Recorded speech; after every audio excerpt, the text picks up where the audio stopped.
You guys think that if you're unhappy, that's a good reason to leave a marriage? See? I don't think you're gonna be happy all the time. So it depends. How long have I been unhappy? Right. Because my kids are seeing that. Right. I think that matters too. Like Most things I think there's a lot of people. It don't have anything to do with age, getting married too late. People don't have the intestinal fortitude for marriage. You get up there and say these vows. It's duty and responsibility, time and pain. It's the kids. It's the rearing. It's lineage and legacy. That's a joke in itself. But is that not part of the kids? So your kids are a direct reflection of you. So if my kids are seeing me unhappy, now what? What are you talking about? Because you said happiness in the marriage, because you just said that kids are part of it, right? Let me explain it to you. You're conflating your happiness with how the kids are treated, right? I'm not even talking about the kids. I'm talking about you being happy, right? I just said that about sex, so don't act like you can't do it about everything else. So now that we have a baseline with that, you can fake it till you make it in front of them kids all the time. Now, kids have discernment. I understand that, but happiness doesn't mean everything has to be egregious in the household. However, we know ebb and flow. Is that a thing, or are we dismissing postpartum? Postpartum depression. Do we have menopause? Right. And so you guys go through these ebb and flow periods where your happiness is intrinsically not working.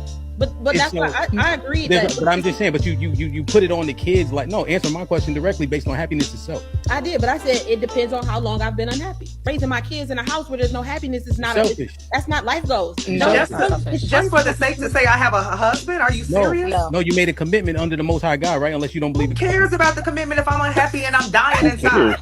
No, don't interrupt them, Melly. Sorry, Nikki, what you say? I'm not staying unhappy for 10 months.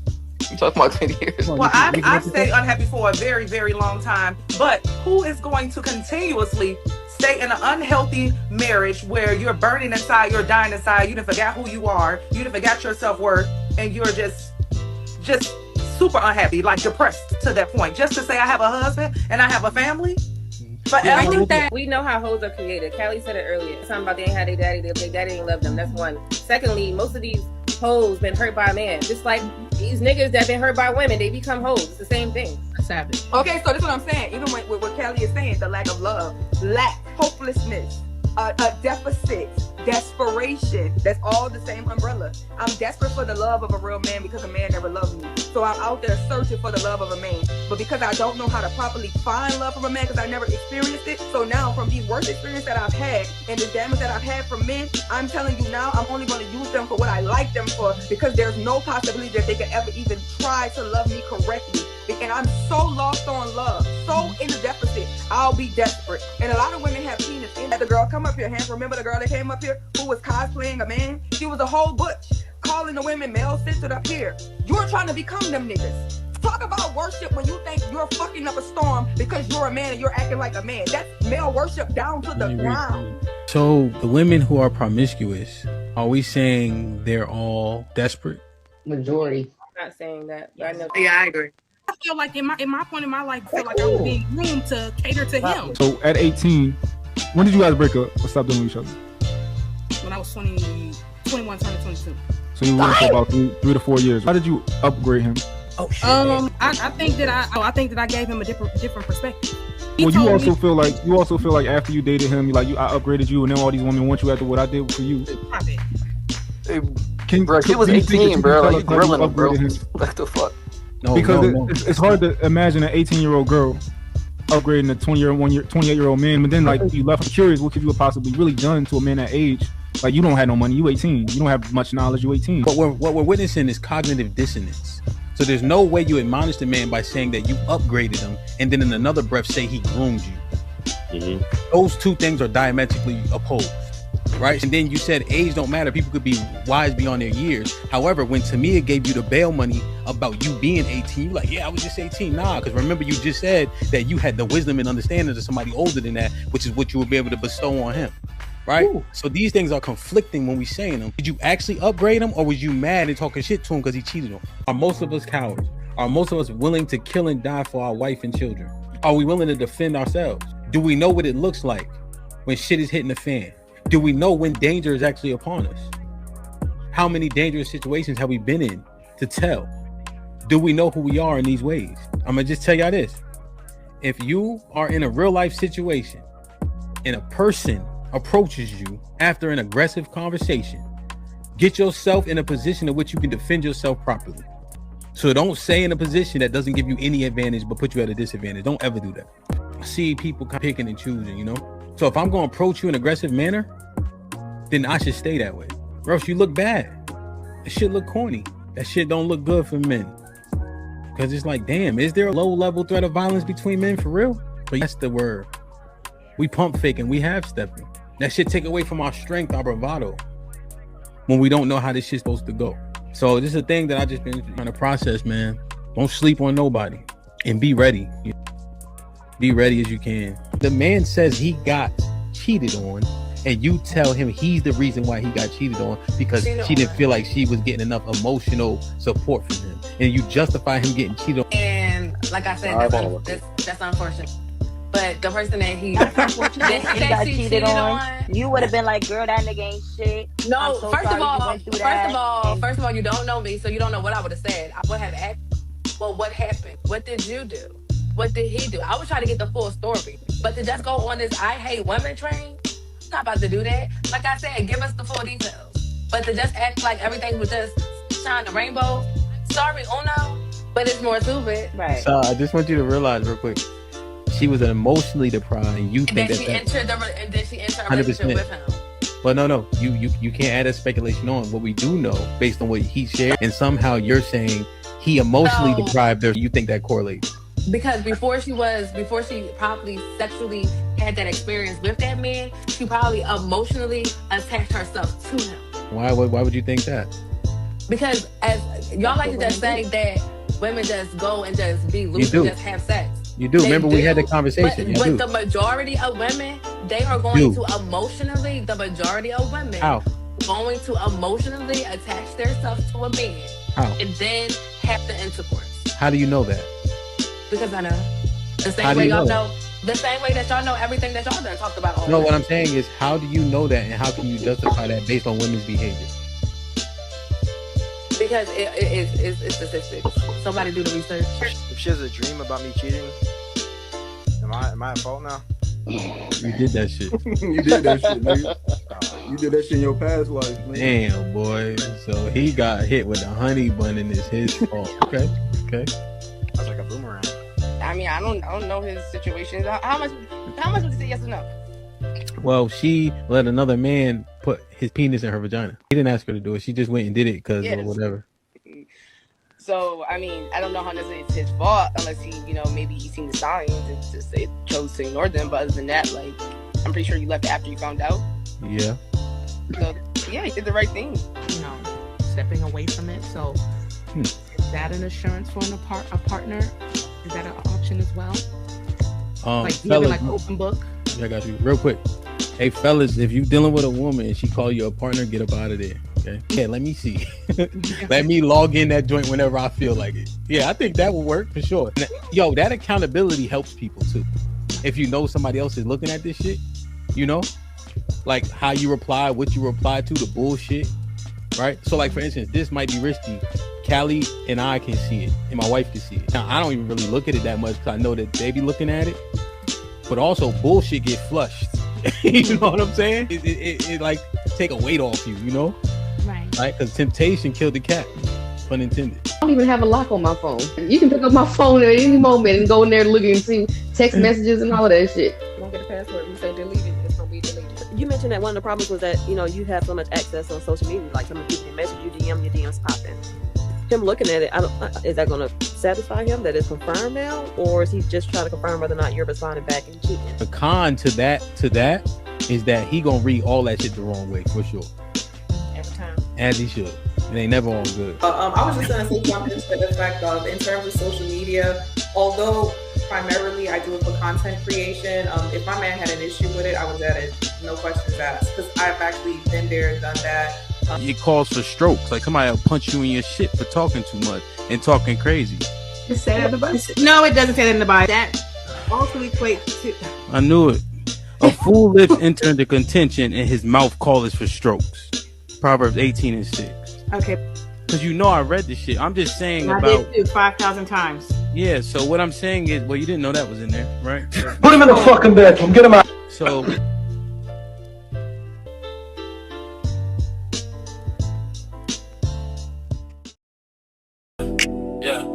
It's a rock,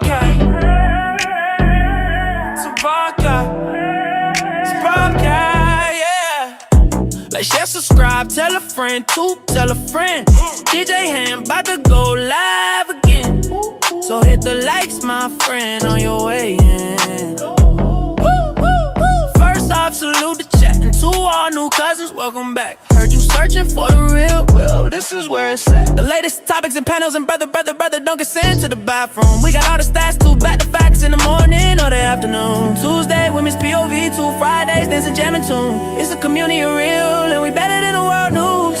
This might be risky, I hope you know. This might be risky, let's go, let's go.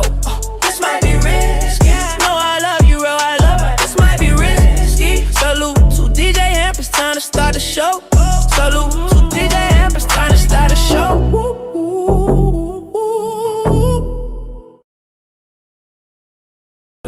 Yeah, it's a broadcast.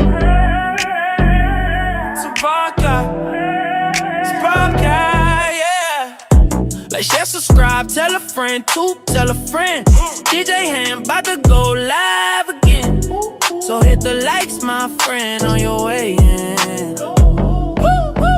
First off, salute the chat. And to all new cousins, welcome back. Heard you searching for the real, well, this is where it's at. The latest topics and panels and brother, don't get sent to the bathroom. We got all the stats, too, back to facts in the morning or the afternoon. Tuesday, women's POV, 2 Fridays, dancing, jamming tune. It's a community of real, and we better than the world news.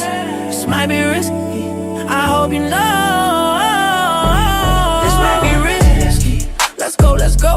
This might be risky, no, I love you, real, I love it. This might be risky. Salute to DJ Hamp, it's time to start the show. Salute to DJ Hamp, it's time to start the show.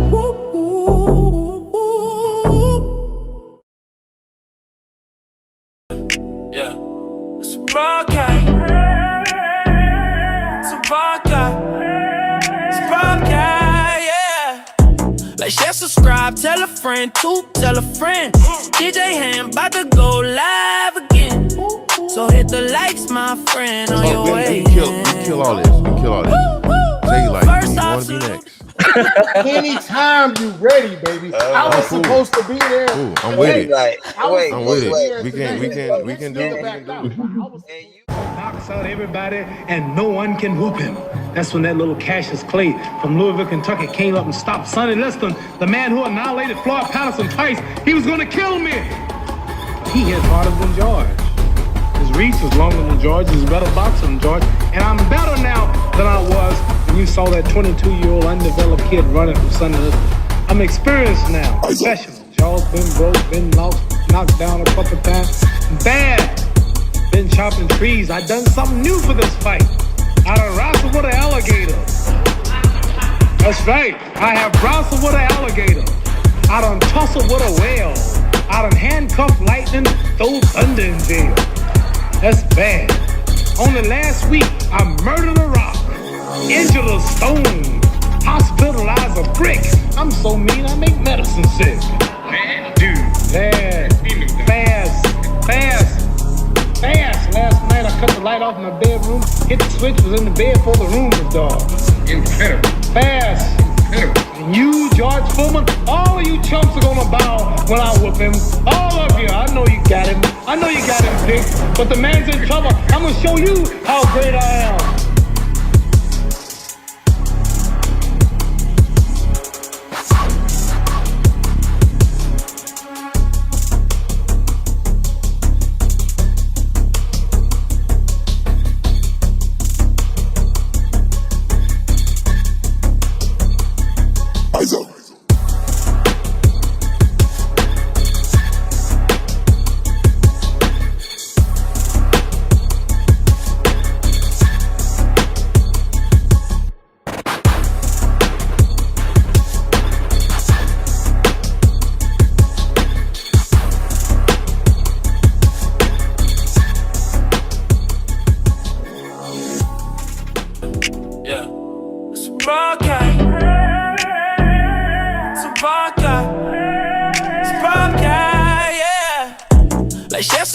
Tell a friend, to tell a friend. DJ Ham about to go live again. So hit the likes, my friend, on your way in. First off, salute the chat. And to To all new cousins, welcome back. Heard you searching for the real, well, this is where it's at. The latest topics and panels and brother, don't get sent to the bathroom. We got all the stats, too, back to facts in the morning or the afternoon. Tuesday, women's POV, 2 Fridays, dancing, jamming tune. It's a community of real, and we better than the world news. This might be risky, I hope you know. This might be risky, let's go, let's go. This might be risky, no, I love you, bro, I love you. This might be risky. Salute to DJ HAMP, it's time to start the show. Salute to DJ HAMP, it's time to start the show.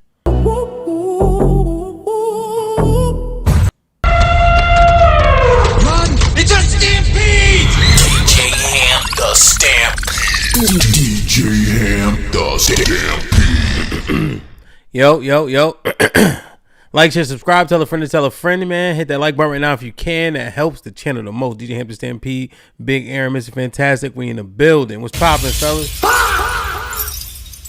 Nothing to it, man. Y'all heard him. Like, share, subscribe. Hit the like button. They let you hit for free, so capitalize on the opportunity. Doing well, man. Just coming off of Father's Day weekend. It was really good. Word. That's what's up, man. What you do? Eat good? Yeah. Ate well. We have an annual family tradition where, the beach house in Cape May. Couple of cousins, parents, we usually take the kids. This year, it was an adults only affair. It was, my parents, a couple cousins, me, my wife. And we just grilled some chicken, sat on the beach, drank some wine, just chilled for the whole, did absolutely nothing, man. Only thing I had really to do was just drive and operate the grill, both of which I love doing. So I'm not going to hold anybody to that. It looked like work to other people. Perfect. Exactly. Shout out to my wife for the shirt. People say Father's Day shirts are corny. Black father.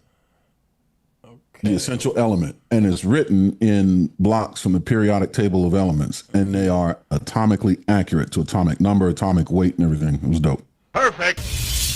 I like it, man. Salute to the people who like Star Wars, man. Brother. Yo, Mr. Fantastic, you like you know what I mean? You on your double dutch shit when it comes to like nerd shit. You like Star Wars? Star Wars is dope. Star Trek is for fucking dweebs. Why you said that? Because you don't like Star Trek? Because Star Trek is like it's not even action or anything involved. So at least with Star Wars, the storyline is far more complex, and you got action shit, right? People getting killed and bodied, and it's a lot of backstories, and it's action. Star Trek. It's crazy. Like you keep trying to say beam up and put on the particle separator. Fuck out of here. Why are you trying to hear it? Yo, but it's crazy. Like, you keep trying to say action like you gonna fool me. I still know you talking about Star Wars. You know that, right? Yeah, nigga. It's got motherfucking laser swords. Okay? The fuck is you talking? What gets cooler than laser swords? A phaser you can put on stun. First off, laser sword sounds corny as shit. Fucking crazy. Yep. And you dead ass. You just said, let me say something to you real quick. You just said, what gets cooler than laser swords? Pick something. Dirt bikes, nigga. Yes. Guns. Wait. Fucking Pampers. Now, hold it. Wait. Okay, wait. Okay, so now let's slice bread, nigga. You name. I mean, you could name anything. Like. Okay, so let's do this in real. So if laser swords were a real thing, if they existed in real life, yes, are you choosing any of those things over a fucking laser sword? No, the fuck you're not. Yes. I didn't get the answer. You're lying. A dirt bike? It's me. I have a gun. It's me. It's a gun. Yeah, I have an AR-15. You can reach out and touch someone. Listen, man. All right. If you could, all right. Let me see. So they got this one nigga, right? He talked backward. He's old as shit and he's athletic. That shit is corny as hell, bro. Backwards, I do not talk. Hamp DJ. And he could also basically destroy any and everybody in his vicinity with just his hand movement. 3 fingers, by the way. 3 fingers. Realistic, that is not. Neither are laser swords. Yo, man.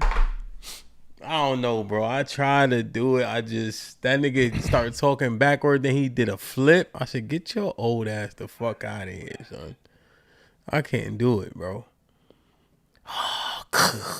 Yeah, nigga, that's Jason, nigga. You know what I'm saying? No, actually, he was before Jason. What the fuck you talking about? Who? Darth Vader. Darth Vader was way before nigga? Jason. Yeah, way before Jason. No, man. I don't know, man. Then the joint, she got the braids, right, like this. Yeah, the cinnamon bun joints. Fucking Mary Poppins. Salute to the 100 people in the building. We only got 47 likes. Please hit the like button if you can. That helps the channel the most. Let me see you in the chat real quick, and we get it popping, man. Salute, salute, salute, salute, salute. Let me scroll up. Let me move this shit out the way, too. Hold on. Bring it up a little bit. I'll put it up here. Let me see. All right.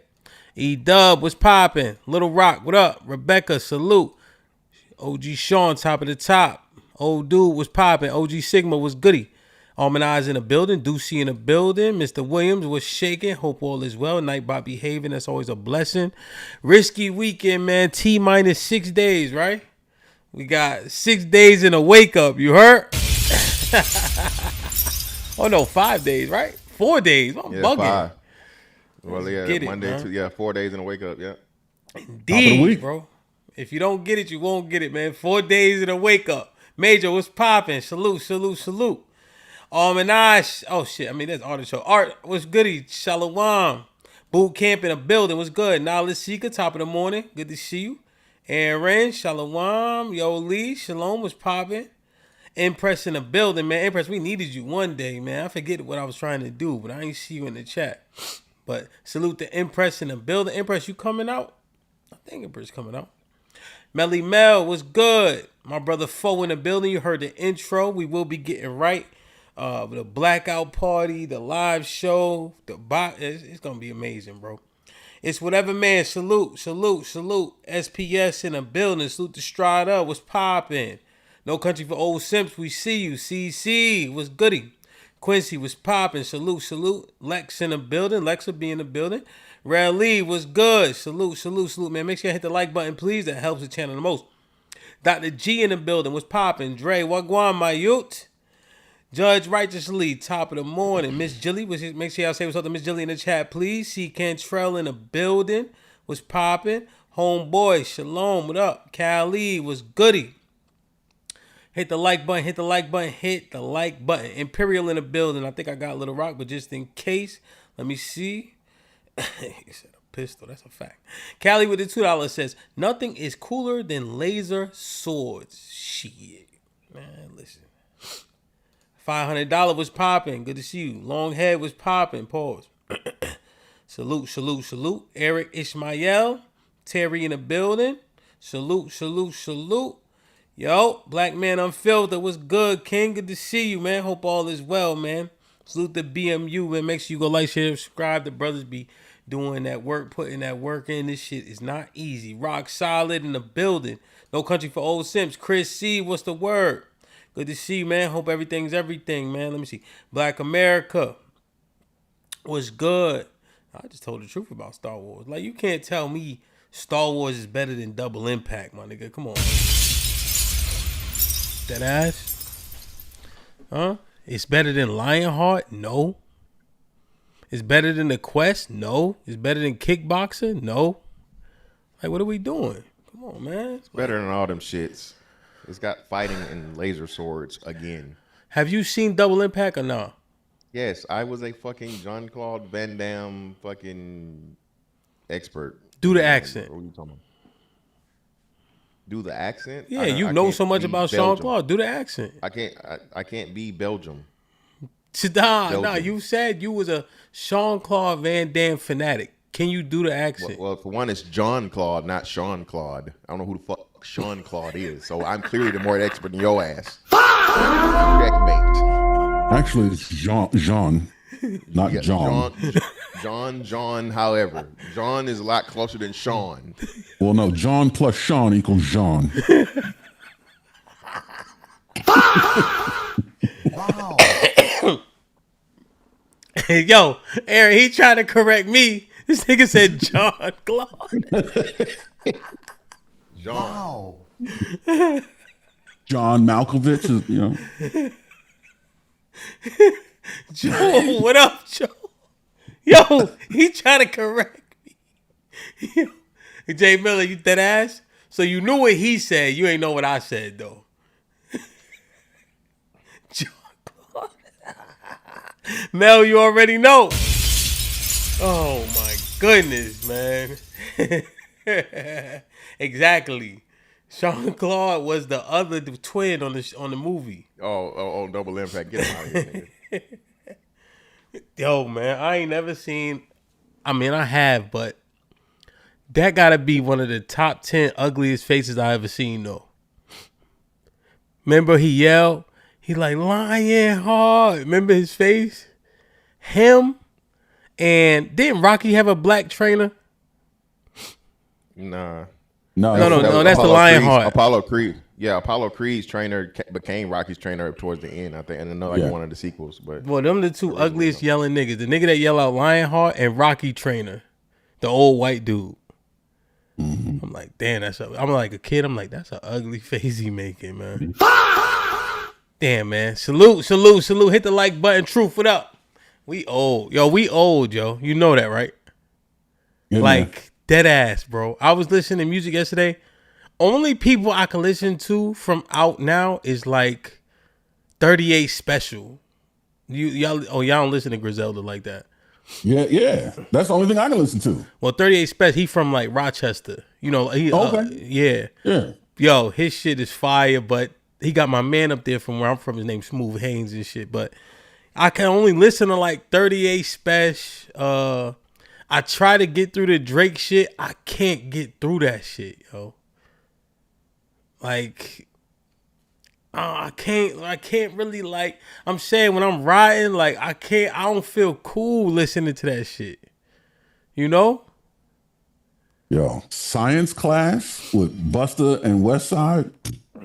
That's what I'm saying, bro. Like, yo, what is Drake saying? Mr. Fantastic. He ain't saying nothing. Like, you crazy, bro. Listen, man, the Kendrick poisoning is crazy, bro. Y'all gotta put some motherfucking respect on the darkest light skinned nigga ever, bro. Come on, bro. Come on, we gotta stop it, man. We gotta stop the madness, dog. Conway and Method Man, Lemon Squeeze. Check that out. Now that's rap. Again, man. Listen. All of that fucking Griselda shit is cool. It's okay. Fire. Get him out of here. I listen to Conway. Conway is probably like out of all of them the nicest. I like Conway the most. I listened to Conway's album when he finally dropped the album. I fuck with Conway. The GOAT album is fire, son. Benny is cool. I can't stand 38 Special. Boom, boom, boom, boom. No, that's Westside on the corner. No, that's Westside. I can't get over it. Oh, Westside Gun. My bad. Westside Gun. I can't stand fucking Westside Gun. So that's get him out of here. brother. He like a diet Ghostface. Diet. Yes. Nah, nigga. Yo, but nah, man. Listen to 38 Special new album, son. That nigga said, "I'll try." He said, he said, my gun big and black and got a switch like TD Jakes. Yo, so he be rapping, so he got like a comedic. I don't know. He good, man. Damn, man. Let's get into it. It's a stampede! HAMP the stampede. Let's go, man. Salute to everybody in the building, man. We got 5 days away from This Might Be Risky weekend. Make sure y'all know that. Make sure you are subscribed to the Kick, or at least following the Kick. The Kick is gonna be a lot of your window into what's going on, you feel me, this weekend. And obviously everything will be released on YouTube, but that'll be a window into a lot of things. Even the fights, man. Make sure that you are subscribed to the Kick at This Might Be Risky. You heard?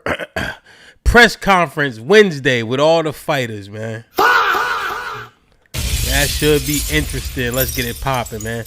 House, what up? Oh, I just seen somebody else come in the building. Neighborhood Star was popping. I got Dre already. Vet Life was good. Jay Miller, what up? Min the Man was good. Salute. January, man, salute. Rock, what's popping? The thing is, all right, let me say this. Queen T, what up? T Lee's, what up? Here's what I say, bro. The Drake shit is not trash. But when I'm riding around, I can't ride around to that shit, though. Like, that's all I'm saying. Like, when I'm in the car, Dolo, or if me and Big Chug in the car, like, we can't be like, no, that be shebang. Nah, that shit, like, we like the party. That's the same lane to me, like. You know, like that's one track out of 3 damn albums, asshole. Everybody want to keep and I know this professional DJ. What happened when you play fucking shebang in the club? It go crazy. All right, nigga, stop it there, nigga. That's this nigga getting paid off of shebang, but he see the Kendrick effect. You niggas stop hating on niggas. Stop hating, man. There's women in the club. That ain't no. Stop hating. No niggas too. So hold on, wait. So do the niggas just stand there and protest HAMP, or the niggas be? They be partying. All right, then, goddammit. But that ain't riding in the whip, Dolo. Yo, it's other tracks for that. I may agree with him there. Shebang is not a riding in the whip Dolo for a man track, okay? But there are Drake several. is not a riding in the whip Dolo for a man artist. You know that's the thing, right? Griselda. Yeah, yo, Griselda have you out here robbing banks and vehicular manslaughter. What are you talking about? Yo, real shit. I can't believe you brown-skinned niggas and a light-skinned nigga out here hating on a light-skinned nigga. This is crazy. I got to defend the light-skinned nigga on the panel. This is ridiculous. Nigga's a Canadian nigga. He's still a nigga. Nah, man. His daddy from Memphis. Think about this, bro. Canada don't got no, like, real, like, men, like, you know what I'm saying? Like, come on, man. Yeah, who is the hardest nigga out of Canada? That's what I'm saying. Pause. Like, it ain't like Drake. Yeah, like, yo, if you looking for, so I need a tough nigga, you don't be like, let me go to Canada. Come on, man. Yeah, man. Fantastic. Have you been to Canada? No, I never been to Canada. It's beautiful. It's like utopia. Listen. That's what I'm saying, bro. Canada don't got no really, like, I mean, like, come on. Yo, I'm just saying, bro, me and Big Chug can't get, you know, they say if you drink and drive, you end up at your ex-girl house, right? You gotta be careful. No, never happened for me. Oh, here he go, man. Let's get it, man. All right, man. We about to pause if you have to. Suck all the air out the room. Mississippi burning again, bro. Over some Pampers.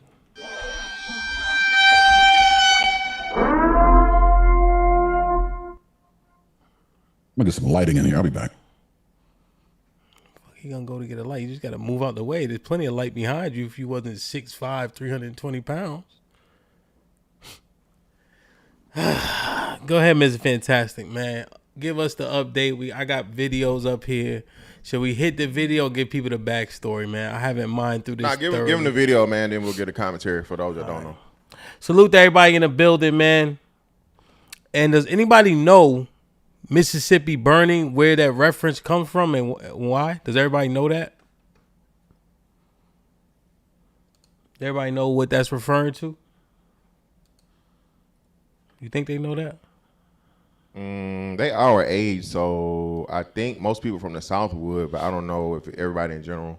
But I think we all should be aware of the reference, at least from the movie standpoint. Yeah, I think. Yeah. All right, so I have a few clips.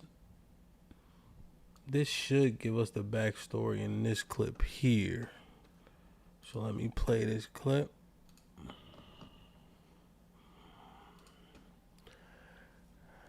Like, share, subscribe, man. Tell a friend and tell a friend. Hit that like button right now if you can. That helps the channel the most. Growing outrage tonight over the death of a 1-year-old at the hands of police.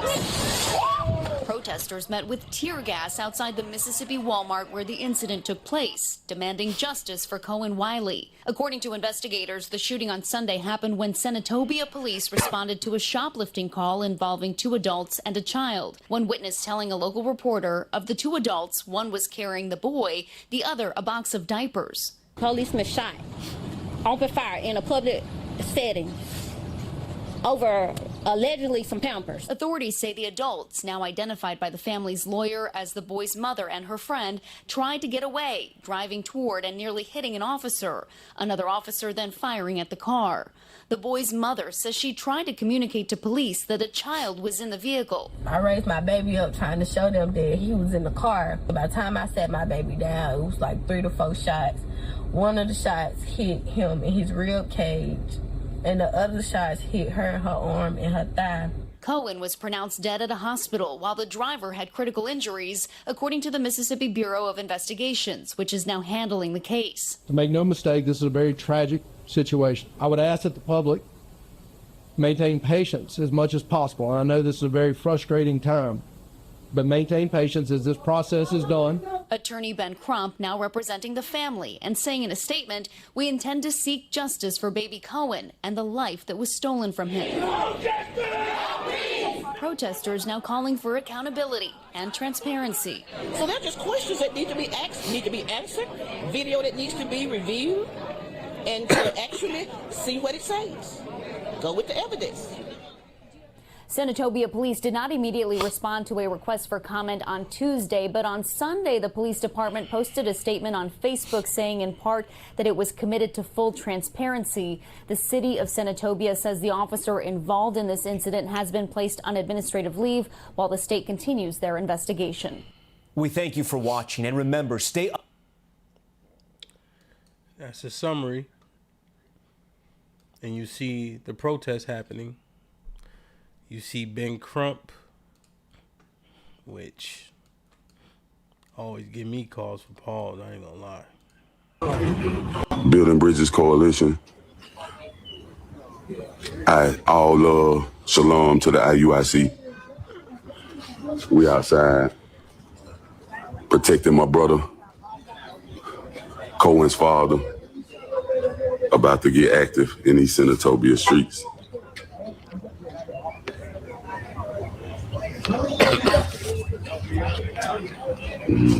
Brother Garrett getting him ready. Rain, sleet, or snow, we outside for justice for Cohen. Gas mask, you know what I'm saying? We ain't gonna show y'all too much. Just know we ready. Just know we ready. So in the wake of the child's death, so you see several protesters outside of the Walmart where he was shot at. I'm just showing you guys this for context in terms of who's doing what, and you see who's involved. So this is one of the sects of the Hebrew Israelites, IUIC, which is the largest camp as well. They're the ones that you see wear purple and gold mostly. And so they out there in pretty large numbers, in protest, and then also with the father that you saw right there in the picture. Putting a vest on them, gas mask, and etc. Just know we ready. Love and support the IUIC. Real brothers, real black men, real knowledge of self. Let's go. Got my brother suited and booted. Yes, indeed. Real soldiers step every time. Not when it's convenient. See, a lot of people like to lie to you and tell you we create a movement, Building Bridges Coalition. We create a movement, not a moment. People will jump outside off the start, but they can't do what we do and bring people in. They can't do what we do and create inter-organization unity, love, and respect everyone and work together with everyone. They can put as much lies and slander on my name, but God's chosen, God's favorite, God's people, God's manifested, always gonna shine through. Always remember your reputation is way more powerful than their lives. Let's go, city of Senatobia. Black men outside today for justice for Cohen, Cartel Wiley. All right. Peace and blessings. You have, this is a question I just answered. Salute the sophisticated jerk. So there's a bunch of camps, you call camps or congregations that do stem from New York City specifically. They're known under the umbrella of One West. So technically IUIC would be from the branch of One West, which is out of like New York City. Just that was a question in the chat. And so this is one of the brothers talking, but you see people were galvanized to go out here and you know, pursue whatever it is they're trying to pursue. And I'm saying whatever because there's a bunch of agendas all the time, every time we see this shit. Family of one-year-old boy who was killed by an officer in Senatobia, Mississippi, announced they are pursuing an independent autopsy. Earlier this evening, the Office of Civil Rights Attorney Ben Crump announced he and Memphis attorney Van Turner will join the family of one-year-old Cohen Wiley to make the announcement Monday morning in Senatobia, Mississippi. This is cell phone video from Walmart on Highway 51. The Mississippi Bureau of Investigation says this all started when police responded to a shoplifting call. According to MBI, 2 adults and a child jumped into a car, which then began driving toward officers. Investigators say an officer fired shots into the car, killing Cohen. One of the adults was critically hurt. Cohen's mother claims his body was taken to the medical examiner's office in Jackson, Mississippi, and she was told she was not able to see until his body was returned. Attorney Van Turner spoke with ABC 24 shortly after the shooting. He's calling for the release of body camera footage at the time of the event. We want to see the body cam footage from the officers. We also want to see the footage from Walmart. And the family is just wondering why the officer dispatched his service gun knowing that there was a child in the car. This was a horrible tragedy. No one-year-old child deserves to pass away from this earth like we've seen here in this case. So they're just asking for your prayers and they're asking for your support. The death of one-year-old Cohen Wiley sparked protests and rallies in the community all week. Demonstrators continued to protest last night after gathering for a community prayer for the family. Meanwhile, in a new post to the city's Facebook page, the mayor of Senatobia posted a message acknowledging the community's pain in the days since Cohen's death. A child lost their life. And that heartbreaking loss has touched every corner of our community. My thoughts and prayers remain with all those involved. We're committed to transparency throughout this investigation. We remain committed to serving every member of this community with integrity, transparency, and respect. I recognize this is a deeply painful and devastating situation for our community, and I ask everyone to continue to treat one another with dignity and respect as we all navigate through this loss together. I ask for your prayers for all those affected as we move forward through this process. Today, the Walmart Supercenter on U.S. Highway 51, where an officer fatally shot one-year-old Cohen, temporarily closed. Although the store has been at the center of the investigation, officials at Walmart did not give details on why the store was closed. Be sure to follow the latest update.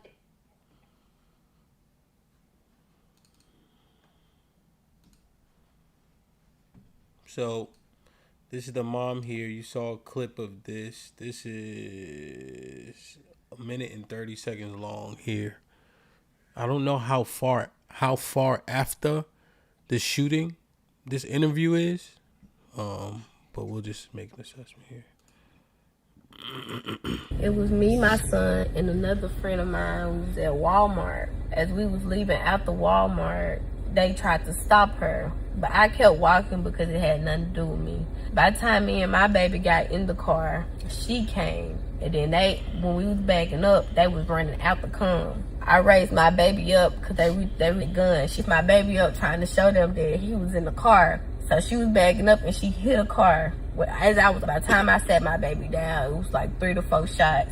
One of the shots hit him in his rib cage, and the other shots hit her in her arm and her thigh. And we left and went to Senatobia hospital where he was pronounced dead at the scene. And they told me I wasn't gonna be able to see him until he get back from Jackson. She got elderly and the police told me I couldn't leave out the hospital where they had out. And the crowd was questioning them, asking them what happened. They was like, she was shoplifting.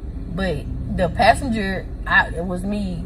They wasn't talking about me, they was talking about the driver. But on the little, what's it called, self-checkout, it's cameras, they can see when she got the diapers and walked out. But yeah, they tried to say that she forcefully was trying to drive and hit them, but they was all on the right side, and she was driving towards the left. They just personally just shot in the car. They didn't charge me. They ain't charged me with nothing. They just let me go. And they didn't say nothing. They just kept telling the crowd that they was shoplifting. It was me. And so, did you guys see the picture of the car? Well, there's 2 or 3 bullet holes in the front windshield. 3. 3. When they were putting it on the tow truck, I assume they taking it as evidence, what have you. I thought I had a video. So the latest on this here was this press conference. I just want to make sure y'all have. So they went down to the mayor's office. Man, stop playing with us, man.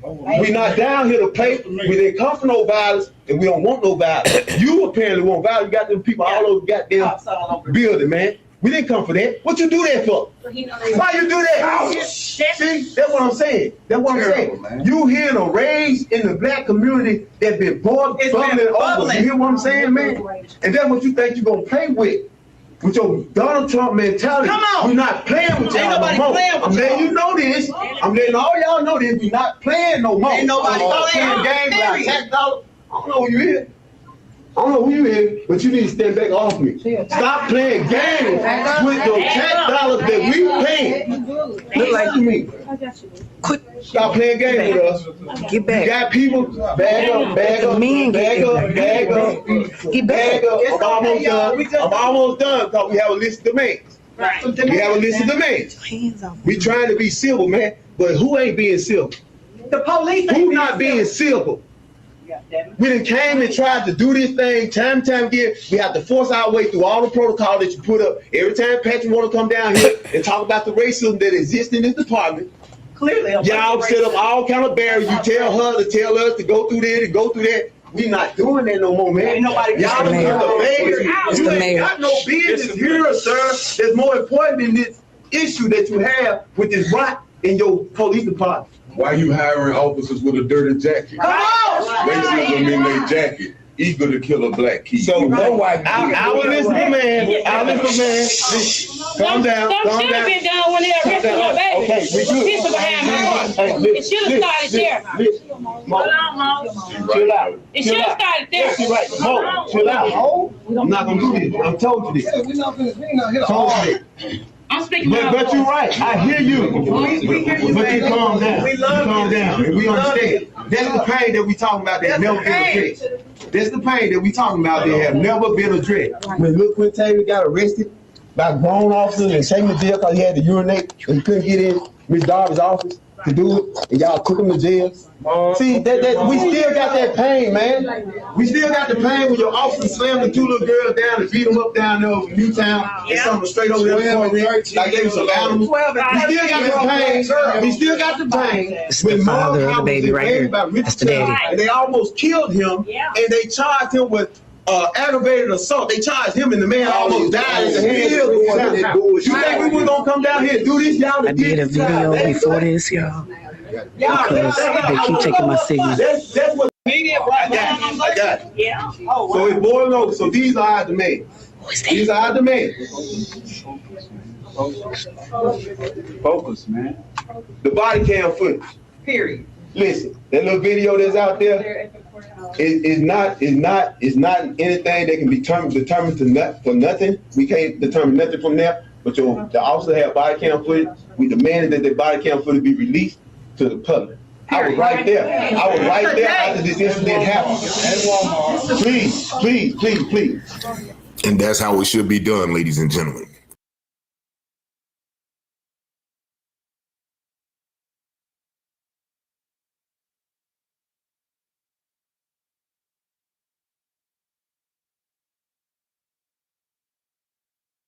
Can't hear you. So this stream here had ended about an hour ago. So this should be the latest update. Ben Crump is here. He's involved in this part here. So let's just one demanding body cam footage you just showed was an hour ago? Okay. No, this one. The one that's the one you're showing. Okay. Yep. Gotcha. Yep. We're just running it all the way down, right? Yep. So I skipped forward because it's the entire news broadcast. Just FYI. Justice for baby Cohen. Justice for baby Cohen. Justice for baby Cohen. Justice for baby Cohen. Justice for baby Cohen. Justice for baby Cohen. Justice for baby Cohen. Justice for baby Cohen.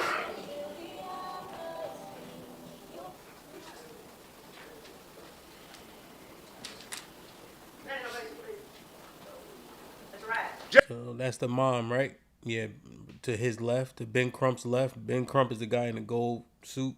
Just FYI. Justice for baby Cohen. Justice for baby Cohen. Justice for baby Cohen. Justice for baby Cohen. Justice for baby Cohen. Justice for baby Cohen. Justice for baby Cohen. Justice for baby Cohen. Justice for baby Cohen. Justice for baby Cohen. Justice for baby Cohen.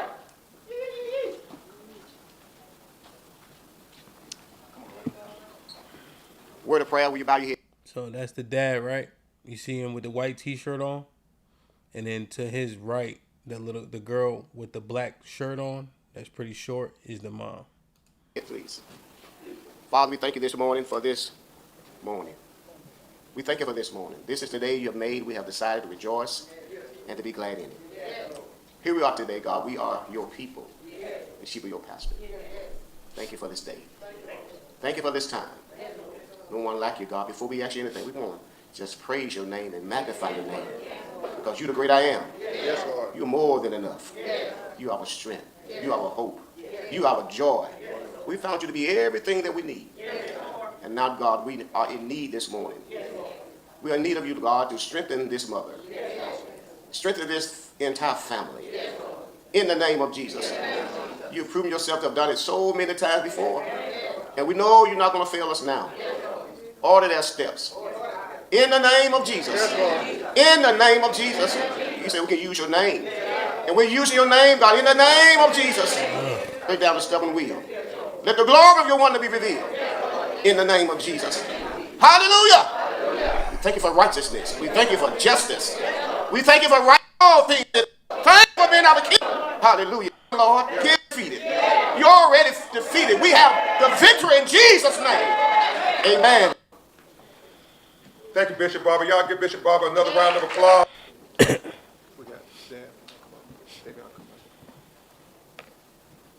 Good morning. I'm Attorney Ben Crump, along with Attorney Van Turner, Attorney Gabrielle Higgins, and Attorney Carr.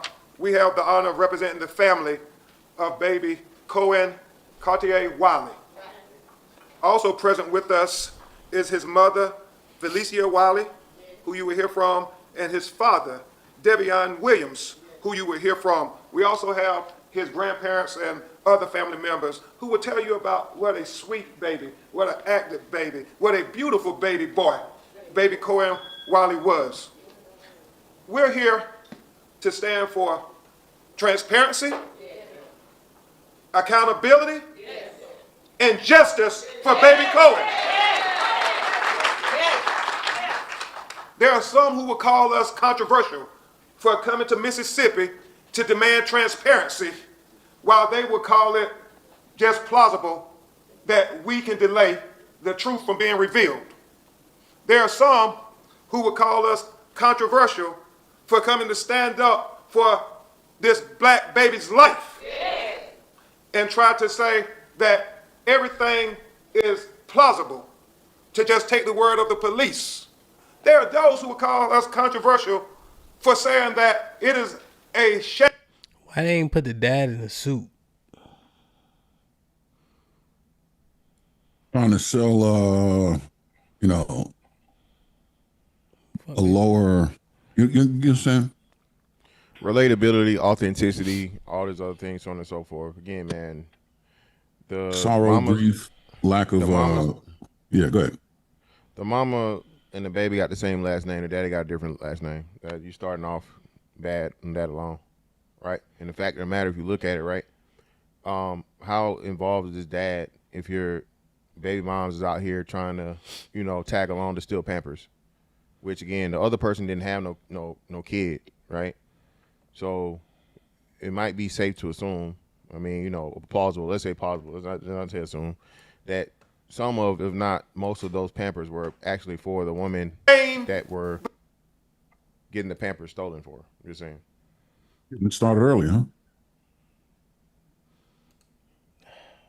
This baby life mattered. For a second. They Our said babies the have a father right to live. Walmart has cameras all throughout the park. Let them know they're not alone. Y'all give them a round of applause. Let them. I'm gonna miss him. They took away so much. Father, justice for baby Cohen. Since this incident occurred, We'll call. It's going to take a lot of. this world that they could help. Said, look, I'm here representing. Justice for. Justice for go baby back, Cohen. Hamp, go back. Hey, Hamp, go back. Back. Yeah, to her, just the mom. This bitch ain't cried one time, Hamp. That's bothering me.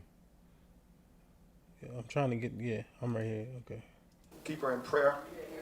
Keep standing up and loving on her so she knows that she's not alone in trying to get to the truth and get to justice. Y'all stand to your feet and let's shout justice for baby Cohen so she knows she's not alone. Justice for baby Cohen. Justice for baby Cohen. Justice for baby Cohen. Thank you. Felicia, we're going to stand here because I don't know if the stand is it okay if she stands here? Can y'all see her? Okay. Let's say what's on your heart. Hey everyone, my name is Valencia Wiley. I'm the mother of baby Cohen. I watched my baby take his first breath, and I watched my baby take his last breath. I'm still in disbelief about the traumatizing event that occurred that took my one and only child, baby Cohen. I ask that you keep my family in your prayers, and justice for baby Cohen. Justice for baby Cohen. Justice for baby Cohen. Justice for baby Cohen. Justice for baby Cohen. Hamp, Ms. Robertson. was that scripted? There's definitely verbiage that isn't hers that she used. And the attempt to cry is worse than just not crying at all. Now, so that look authentic to me. That face she made. But obviously those aren't. I don't think those are her words 100%. You saw them. Yeah, I got it sped up too. So should we watch her in real time? Yeah, but even still, yeah, maybe. But the attempt, bro, I don't understand. I don't know, bro. Again, I don't know. I don't know how shock works necessarily. Like I think I understand it conceptually. I don't know if I can always identify what it'll look like, you know? Yeah, but she's directly involved and implicated in her child's demise, fam. No, I understand that. Yeah, and that's the thing. The fact that like she's holding the baby when he's shot, what does that do to a person? Like, are you supposed to be dramatic? Like what is the appropriate response? Like what would be acceptable? You know what I'm saying? Like well, I'm at Aaron we can't even see. Aaron. Yeah, no, you got to cut through initial disbelief really to get. Well, I'm supporting what you're saying. First of all, man, that there's many different ways it can look, but you got to cut through the disbelief of something like that. You know what I mean? Like there's a level of acknowledgement that has to occur first before you can start getting histrionic in your reaction. Yeah, that's all I'm saying. Like I don't know how people emote, you know. I remember one of my boys, when I was in second grade, he had a brain tumor. So he got operated on a few times, and then he was doing good, he was doing bad, you know what I'm saying? So we like shaved our heads off, shaved our hair because he had it, whatever. And so he died. So we at the funeral, and his dad comes in like damn near it's about to be over, right? And somebody tried to grab him like from going up to the casket, but somebody quickly said, "Don't touch that man." He was calm as ever, cool as a cucumber. Is that how they say it? And he just opened it up and just stared at him for maybe like 5 minutes. He wasn't crying, but you could feel the pain that man had. You know what I'm saying? Like, and I was a kid. What was I, 5, 6, 7? But I could remember that shit like it was yesterday. So I just don't know how it's supposed to look. when you lose your kid. I think that's the most painful thing a parent could go through. Your kid go before you. I don't think no parent would prefer. You know what I mean? Like, that's unfathomable, I think, to most people, you know? But now I catch your drift. Like, you know, however you read it, I think is because we just speculating, right? So, should I slow it down so we can see what she said, or do you think everybody got it? It's cool. It's cool. Whether everybody got it. I mean, just go get to the dad. Whatever Yeah, I the want to dad see has the to dad. say. Yeah. When you come and talk about some of the things with the panic attacks and so forth with your baby, I know that people need to know what. I got my phone now. I called, and I just happened to have Attorney Ben's personal cell number. I called him. He didn't answer. I called his investigator, Kareem Ali. He didn't answer. So this is emotional to me as well. I know you got somebody here. You got another mama or grandmama, whatever you want to call me. I'm here. Here in Mississippi. Stop being afraid. That's right. You don't have nothing to be nervous about. I just want to bring up some people. We need to do this. I was invaded for peeing outside. Arrested. And go back into your car and That's another thing. release the videos. And I'm tired. That's another thing, Hamp. They keep trying to, bro. Why this is another thing. There's a lack of authenticity or whatever, and this is very, very like piss poor and horrible as to where you're trying to bring other events and other things into this situation. That people. This is the third time I heard a reference to somebody peeing outside. I don't know what the case was or what actually happened, but they keep referencing that to this. You see what I'm saying? Yeah. Yeah. So I it's don't like, what that. are we? Yeah, what are we doing here? It seems like it's more of a civil rights thing versus actually trying to get justice for this individual baby that was It's certainly a civil rights thing, you know, for sure. And I think they're trying to leverage this incident to get more things done or changed. Now, I guess the question on the table is that bad? Is it opportunistic? Yes. Do you take the opportunity to do it, though? I guess is the question. Like, does this, you know, how do we feel about it? And I'm saying feel. I think it's inappropriate. I think it's insensitive.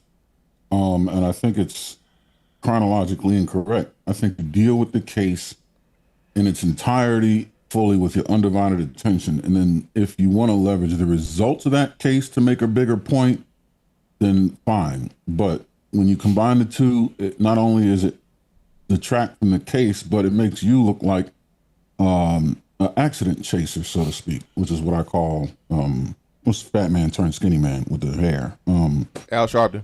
Al Sharpton, right. They're ambulance chasers, but for civil rights. And I think that's not right to the actual victims and their families. Deal with them first. And then whatever the outcome is, use that to speak to a bigger point. Yeah, 100%. You know, I guess it's like, you know, like the opportunity, right? In the wake of a child's death, I think they're thinking this is the one time they might actually listen. So I'm going to put all the shit on the table. Yeah, I think when I say feel, I'm saying feel. It feels distasteful to me. And I also understand. Because you're right. Yeah. Because you're right. Because that's exactly what it is. Again, whatever those other things that needed to be addressed, this is the moment for that. And that's why I say it looks very, very more movement centric and whatever than the actual issue. Which if you were trying to get justice for this issue, it needs to be strict focus on this issue. And then once it's proven to be what it is, then you bring into other things after it's proven to be exactly the way you say it is. Yeah. Because now, if you fucking lying, if they're lying, and the body cam footage comes out to show that it was how it was, now you made it even worse, even for not only this situation, which people are still going to be sympathetic for. And mind you, the baby lost his life. All sympathy goes to the baby. He's a victim here, clearly, right? Paid the ultimate price for incompetent adults being around him. But now all of your other things are dirty too because y'all fucking lied. Yeah, and on top of it, like I said, the biggest thing for me is this woman on camera saying she held her baby up after she saw guns get drawn. I'm gonna say this again. She said it. She held the baby up after they withdraw their guns. Hell, what do most people do when they draw on their guns? You would hide the baby. You would put the baby. Well, no, I'm saying the person drawing your gun. If you're drawing your gun, right, police included, you may do what? Shoot it. Glance down, look down, or look away, or whatever, right? You're focused on this. And mind you, it's a baby in a lap, right? It's a baby. So if a 1-year-old baby sitting down in someone's lap, I can't see that fucking baby from the front of the car, especially if it's moving. But now I draw my gun and you hold a fucking baby up in the process of me shooting him. And again, I'm not even taking up for the police, bro. Again, the whether or not the shooting was justified is still to be remains to be clear, right? My thing is, I've never heard of anyone said they purposely put their child into the line of fire, a gunfire. I've never heard this. In my 42 years living on this earth, bro, I've never heard that. Yeah. I've never seen that. You got to understand how panic works and how panic uses what the person that's panicking, it uses their intelligence and their awareness. Yeah, what you're saying is 100% true. That is a goofy thing to do in any circumstance. But you got to think about the intention and the moment, the mind state of the person in the moment, and like what it is they're trying to get accomplished. You know what I mean? They're trying to communicate to someone that there's a child in the car and this person, they know they can't hear them, so language isn't going to work. And they know that there's a distance, so they have to create a large visual communication. It's a stupid mistake, but I get the intention. You know what I mean? Like, I don't know. It was very dumb to do, but I get what she was trying to get accomplished. And in the moment, an idiot's going to do idiot things. Well intended, though. You know, and she's in panic. We don't know what we're gonna do when we panic, and I'm hella trained to deal with circumstances where I'm panicking and have to operate, and even then, I'm liable to make a mistake. All right, let me see what the dad said. I just had plans on taking him fishing, and what hurt me most is when my granddaughter asked where he is. She's only 3 years old, and to see her play along, I just want justice for my dude, man. That's all I can say. Justice for baby Cohen. Justice for baby Cohen. So look, maybe is that his dad? Because the dad ain't speak himself.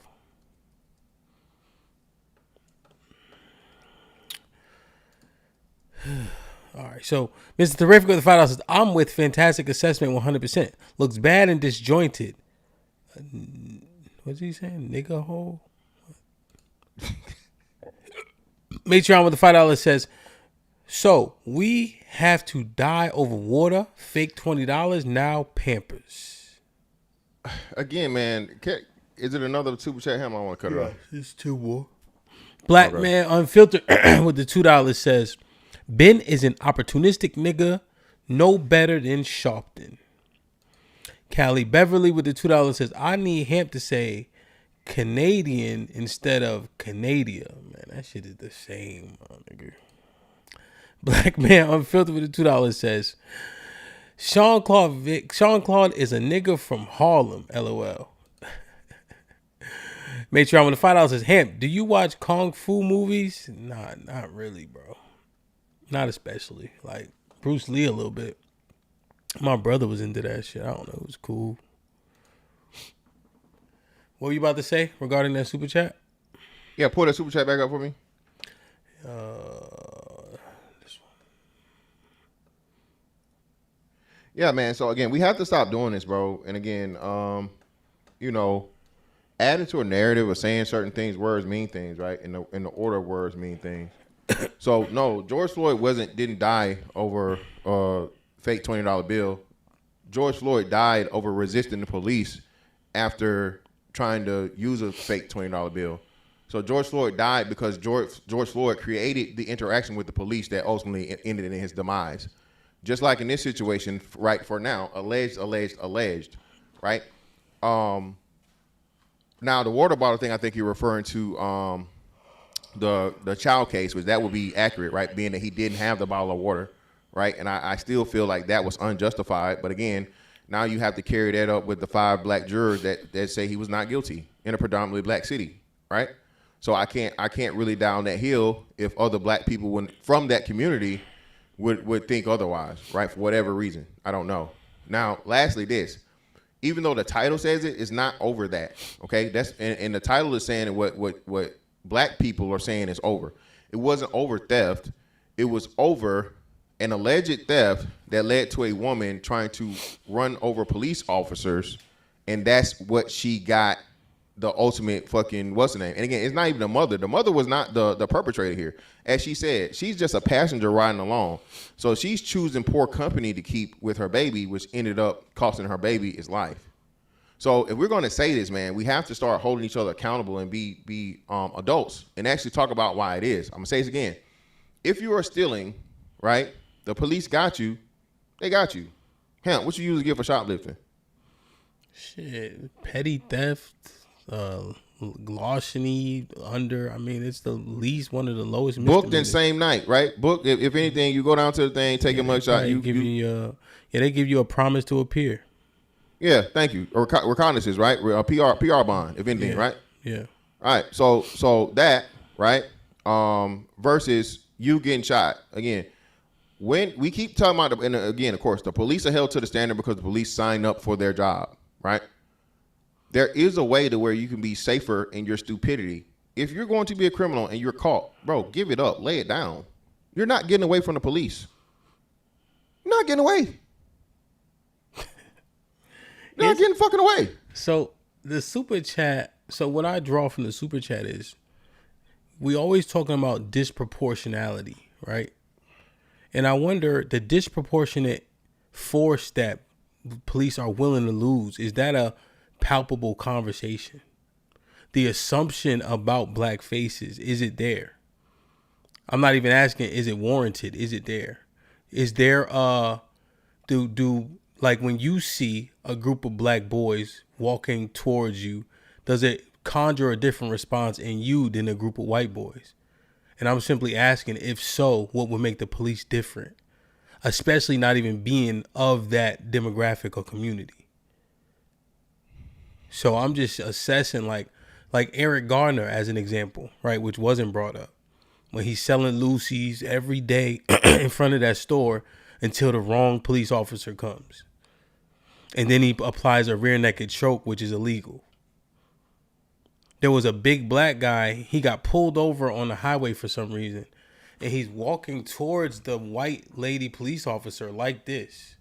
Hands all the way up. And she shoots him dead. I don't know if you remember that one. It was a helicopter camera. And she shoots him dead walking towards her with his hands up. And then she shoots him dead. Right?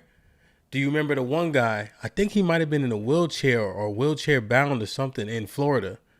And he was sitting on the ground. No, he was sitting on the ground.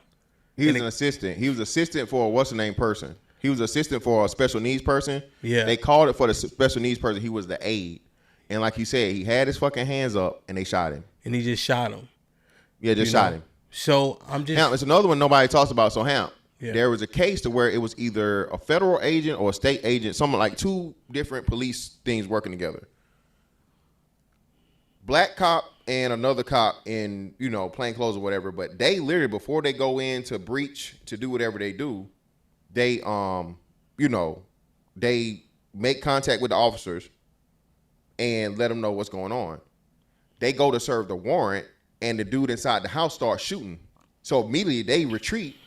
The bitch shoots the fucking black cop, Hamp. The nigga she just saw, badge, vest, gun, or whatever, and him, I'm talking about several times. Bitch shot him. White bitch. So people, please believe, I understand that black people are looked at. I'm a black man. Y'all niggas gotta stop acting like I don't know better. That's why I handle cops a certain way. For one, don't break the law. But if and when, bro, all the shit to keep them comfortable, I don't give a fuck about, well, it should be this way, and it should be that way, and it should be, and it should be. And you shouldn't be in the casket, but now you're there. And you can't undo it. So what do you want to do? You want to be right or you want to be alive? What you want to be, Hamp? What's the situation? You dealing with the cops, and he on bullshit. I mean, I want to be alive. I think that is that's the obvious answer.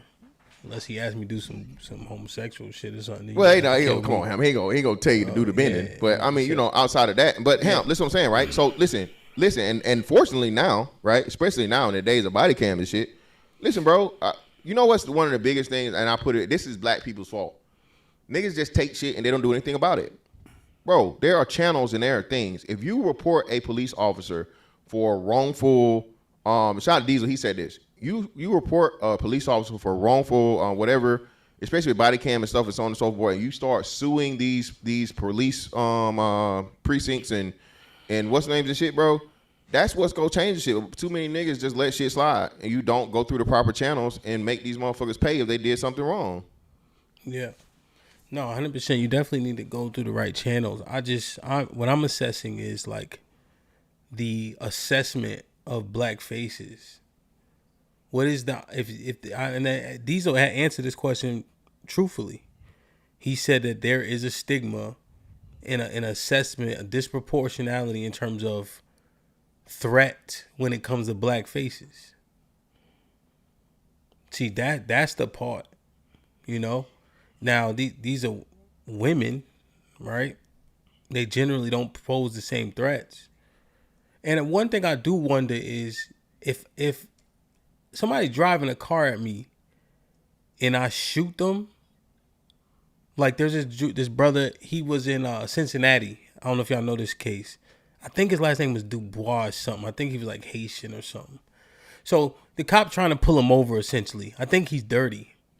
And so the cop's kind of grabbing him and he kind of put his foot on the gas. So the cop shoots him, kills him. The car doesn't stop. It just keeps going. And then it just eventually crashes. So I guess I'm figuring out somebody driving at you, you shooting in the window. Is that to deter the threat? Because usually what I know is you shoot a driver, it usually exacerbates the threat. Right? I'm just thinking about just physics. Like the person. No, that makes sense. Exactly. Exactly. Yeah. You shoot. I guess they thinking, well, they don't have control and whatever. It's not sensible to me either, Ham. Right? It don't make sense to me either. Because like you said, if anything, you kill somebody, your fucking leg go dead, and now you got full fucking acceleration versus, you know what I'm saying, if it wasn't that already. Yeah. People watch too many movies. When you fire at a vehicle, there's a specific weapon that you would use something at a 50 caliber weapon at a certain muzzle velocity, and you aim at the radiator. You want to penetrate the engine block and cause it to lock up. That will stop a car.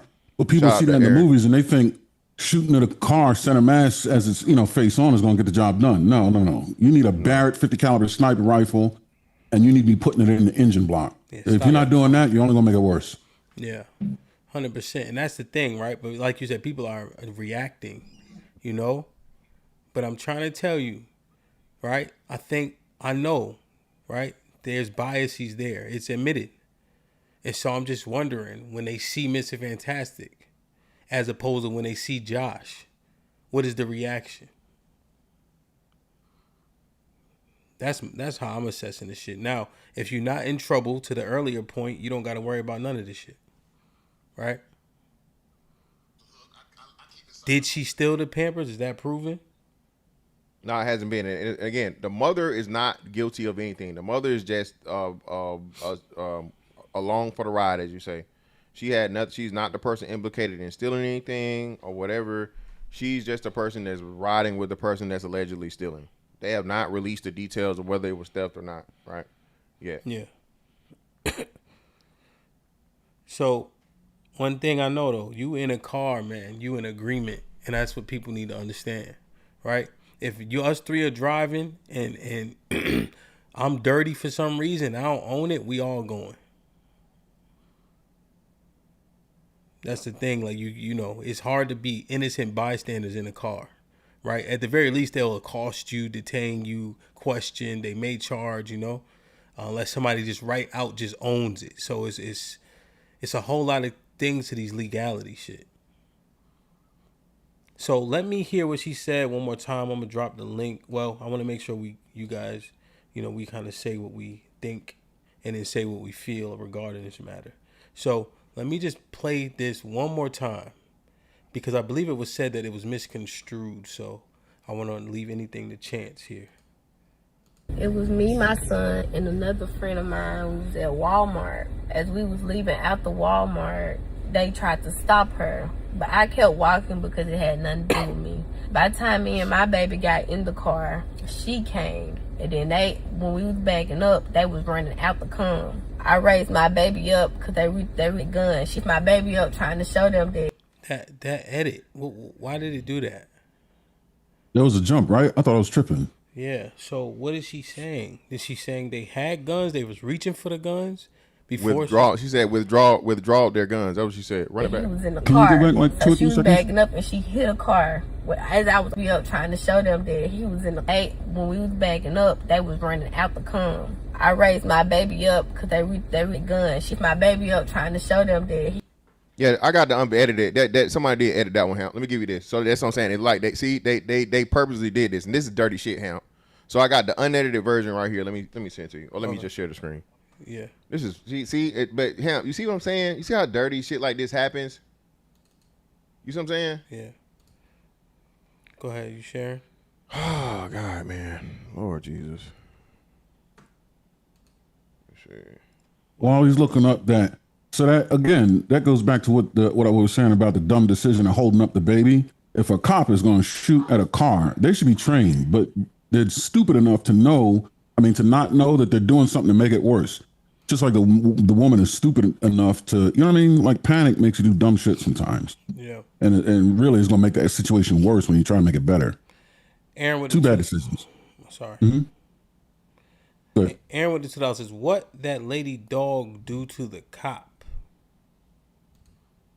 Oh, that was in New York. They shot a dog for some reason. I don't even fucking know. Jay Miller with the $5 says, this situation reminds me of when ICE shot that lady at the protest who tried to drive off. Popped her ass. Chrissy with the $2 says, as a mom, if panic, you protect, not put them in harm's way. All right, so this is the one. Go ahead, Ms. Fantastic. You got your sound on? Oh, shit. Hold on. You should from last time. Nah, not my bad, brother. Hold on. My bad, brother. You're right. Let me do this the right way. That's dumb. Like, this edit is fucking ridiculous. Like, for what? To help the narrative, Hamp. To help the narrative. Valencia Wiley lost her son to the negligence of law enforcement in Senatobia, Mississippi. Can you please tell what happened? It was me, my son, and another friend of mine who was at Walmart. As we was leaving out the Walmart, they tried to stop her, but I kept walking because it had nothing to do with me. By the time me and my baby got in the car, she came, and then when we was backing up, they was running out the come.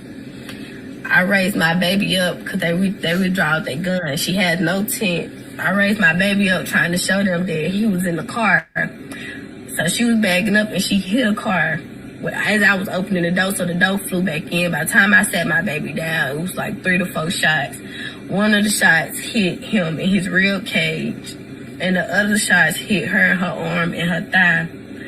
And we left and went to Senatobia hospital where he was pronounced dead. And they told me I wasn't gonna be able to see him until he get back from Jackson. She got airlifted, and the police told me I couldn't be at the hospital until somewhere I couldn't leave out, couldn't nobody come in. But I ended up walking out, and the crowd was questioning them, asking them what happened. They was like, she was shoplifting. But the passenger, it was me. They wasn't talking about me, they was talking about the driver. But on the little, what's it called, self-checkout, they can see, it's cameras, they can see when she got the diapers and walked out. But yeah, they tried to say that she forcefully was trying to drive and hit them, but they was all on the right side and she was driving towards the left. They just personally just shot in the car. Did they try to charge you with anything? No, they didn't charge me. They ain't charged me. They just let me go. She's saying that, she said, just to be clear, they drew the guns and she showed the baby.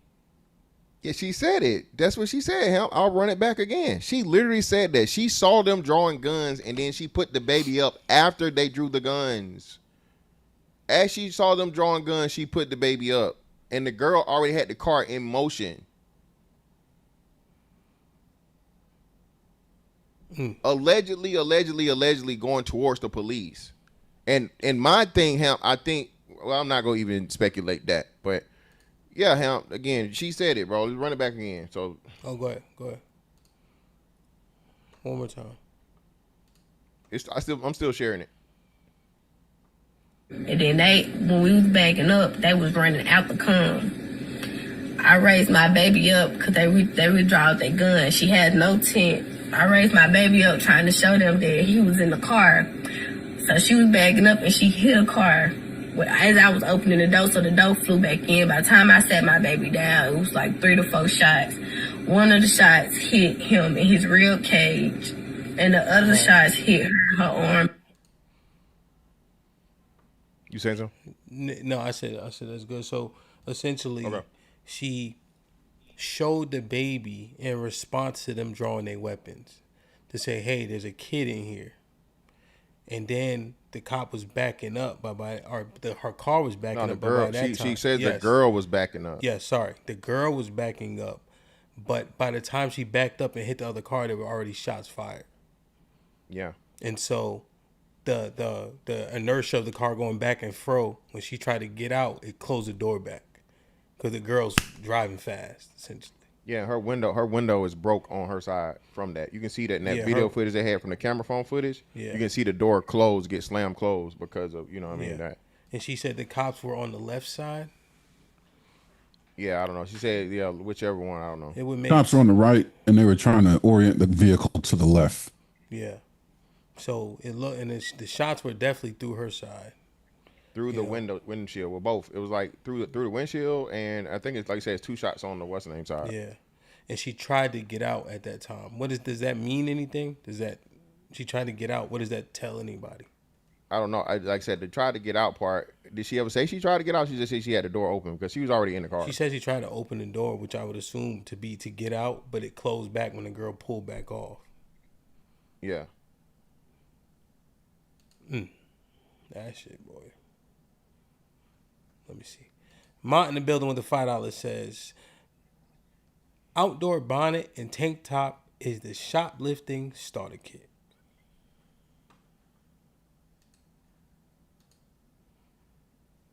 Boy, oh boy. Who's that guy, and where did he put Mont? Because Mont usually Yeah, damn. That shit, boy. What you think, Aaron? I think it's just a bunch of bad decisions all the way around. The mother, the police, the assailant. I think it was just a string of bad decisions, one after the other, and they just went from bad to worse. To some degree, everybody is to blame for the death of this child, and I think that's the most important thing to focus on is the death of the child. The child was 1 year old. Yeah, idiot cops, idiot mom, idiot friend, all the way around. Yeah. Worldwide Wells with the $5 says no. When she backed up, she got a car. Then thinking she's trying to get away. Plus, she just hit a police car. I believe they opened fire. It didn't say that they hit a police car. I didn't hear that. Like, I haven't heard that from all the storylines. I haven't heard that they hit a police car. Yeah, me neither. I never heard anything about the vehicle that was hit was a police car. I don't know, but from looking at it, they were surrounded. So again, I don't know as to what direction did she start out forward and then end up reversing or whatever. I don't know the context, but yeah, definitely the police had surrounded the vehicle. Devin, what's popping? What's up? What's up? Good morning. What's the word? What's up, operator? What's up? Yeah, no, it's another sad situation, and it just ultimately starts with bad decision making from the start. Yeah. But the thing is that they said that the other girl's still in custody, correct? Yeah, she's in the she's hospital. chill. She's in the hospital. She was Okay. she was in critical condition. Like I said, she got airlifted. From my understanding, she survived. Let me see. Yeah, I think she they didn't say she died. It's Go ahead, Devin. Yeah. Yeah, no, I think her lifting the baby, I think all three of those shots would have hit the girl if she didn't lift that baby. Because the other two hit the driver. And as I'm thinking they were on the right side, she's on the right side, and ultimately she put her baby in front of the line of fire. And I think they were from the angle. I think the way they shot, all those shots would have hit the driver and wouldn't have hit the baby if she wouldn't have put that baby up. He said the baby got hit in his side, right, in his ribs. Well, she's saying ribs, so that's a big thing though, Hamp. So we don't know if it's I think the side or I think lay people think ribs are on the side though, like Yeah, a rib that's what I'm shot. saying. Yeah, so I think it came through his side. So, Devin, you saying that the bullets would have just went across and continued on to the girl, that one bullet? Yeah, I think the same person. From what I'm seeing, it seems like all the shots and all the other two hit the lady. So I would say being accurate, and then just seeing the video where they were on the right side, more to the right side rather than front. That I think she actually put the baby in the line of fire by lifting the child up. And it was just horrible timing. And I think the other thing is I really want to see that body cam footage, just to be able to tell when those shots were fired. Because like you said before, like y'all said before, like sometimes a lot of times the shooting a moving vehicle isn't going to do too much when you incapacitate the person, and you're that close, and that it's not really going to stop. But ultimately, they're trained to do it because cops have been ran over by vehicles, and they're trying to match the force the best they with what they have, even though it doesn't really make sense in practical application. It's impractical application. It's poor training, and even when they tell civilians, you ride your bike with traffic, you walk against traffic, right? Because you can't jump out the way on a bike, but you can jump out the way on your legs. Right. Yeah. Right. So that wouldn't even make. If they train them like that, that's foolish. Like that. What was the distance between the cops and we know about? And what? Well, I don't know. They said Yeah, the we don't know. cops came running out, is what she said. Yeah. So I guess she's saying that the cops were inside of the store. Maybe she said running out. So that's the only thing I can. You know what I'm saying? But it seemed like a lot of police. I don't know how much shrink they got at this store, but it was a lot of police out there, in that instance, right? When they have the little phone camera, it was at least 5 or 6 officers, it looked like, running, to different directions. So, because usually, like you'll have a Walmart where you'll have a cop car pretty much sitting outside all the time, but it's usually one officer, 1 or 2 depending on the frequencies and such, and if they, trading out. It was 5 cars though. Well, I saw 5 officers in the video just running around. I don't know how many cars they had. It could have been 2. Well, that's got to be at least 3 cars. Yeah, okay. 5 officers. I mean, at the max, you would think you have one with the greeter, his car outside, and then for some reason another guy is in the lot in his car somewhere else. But with 5 officers, that's we don't. I don't know the area well. I know areas that maybe have a higher level of crime. I still haven't seen that many officers generally present. Yeah. Real quick. Sophisticated Jerk with the $10 says, showing support. Shout out to him for acting like he didn't like Star Wars earlier. I don't like Star Wars, bro. I never liked Star Wars. So I have to. What up, Cal? What's poppin'? Let me get your opinion in before I ask this question. Good morning, everybody. Happy Monday. What's going on? Kinda. What's up, Callie? It just doesn't seem to me, just the way that she recounted the story, it doesn't seem to me that she held the baby up as the shots were being fired, because she said when they threw the weapon or whatever, that's when she opened up the door and tried to get out the car. So I don't see how the inertia by slamming the door back where she can't get out, can she still hold the baby up at the same time? You know what I'm saying? Like I don't see that happening. She held the baby up first, and then she tried to get out the car. So it seemed like they didn't even shoot right away. So what because the car was backing up. When I was listening to it, she said they drew their weapon. She held the baby up. Shots is already gone before the lady hits the other car. Because they were able to get out of there. So, yeah, before she backs up and makes contact with the car behind, remember she says, my door slammed back and the bullets had already came. They then got out of there and went to the hospital. So But see, I'm thinking, you have the surveillance video because the way it sounds to me, the inertia going forward is what slammed the door back shut. After the so shots. it wasn't inertia. She hit like it looked like she hit like a cart or another car or something in the process. You can see the door or whatever, right? I don't know. But whatever it was strong enough for the window to break. The window busted when the door slammed, right? So yeah, the thing is, she's telling y'all that she raised the baby up as she saw them drawing weapons. She saw them draw weapons and she raised the baby up. The shots came after that. So the more likely than not, and especially from what she's saying, right? If a baby's sitting on your lap, Kelly, is that baby tall enough to get hit in the ribs? No, baby's not tall enough to go get hit in no fucking ribs. If anything, the baby would, and again, I'm not saying this for what's name, but the baby would be exactly in the head. Her holding the baby up, literally, the shot that would have hit her hit the baby, or could have, hey, let's just say, would have missed everything because it could have hit her headrest or something, right? And you know, you don't just who knows at what angle and whatever.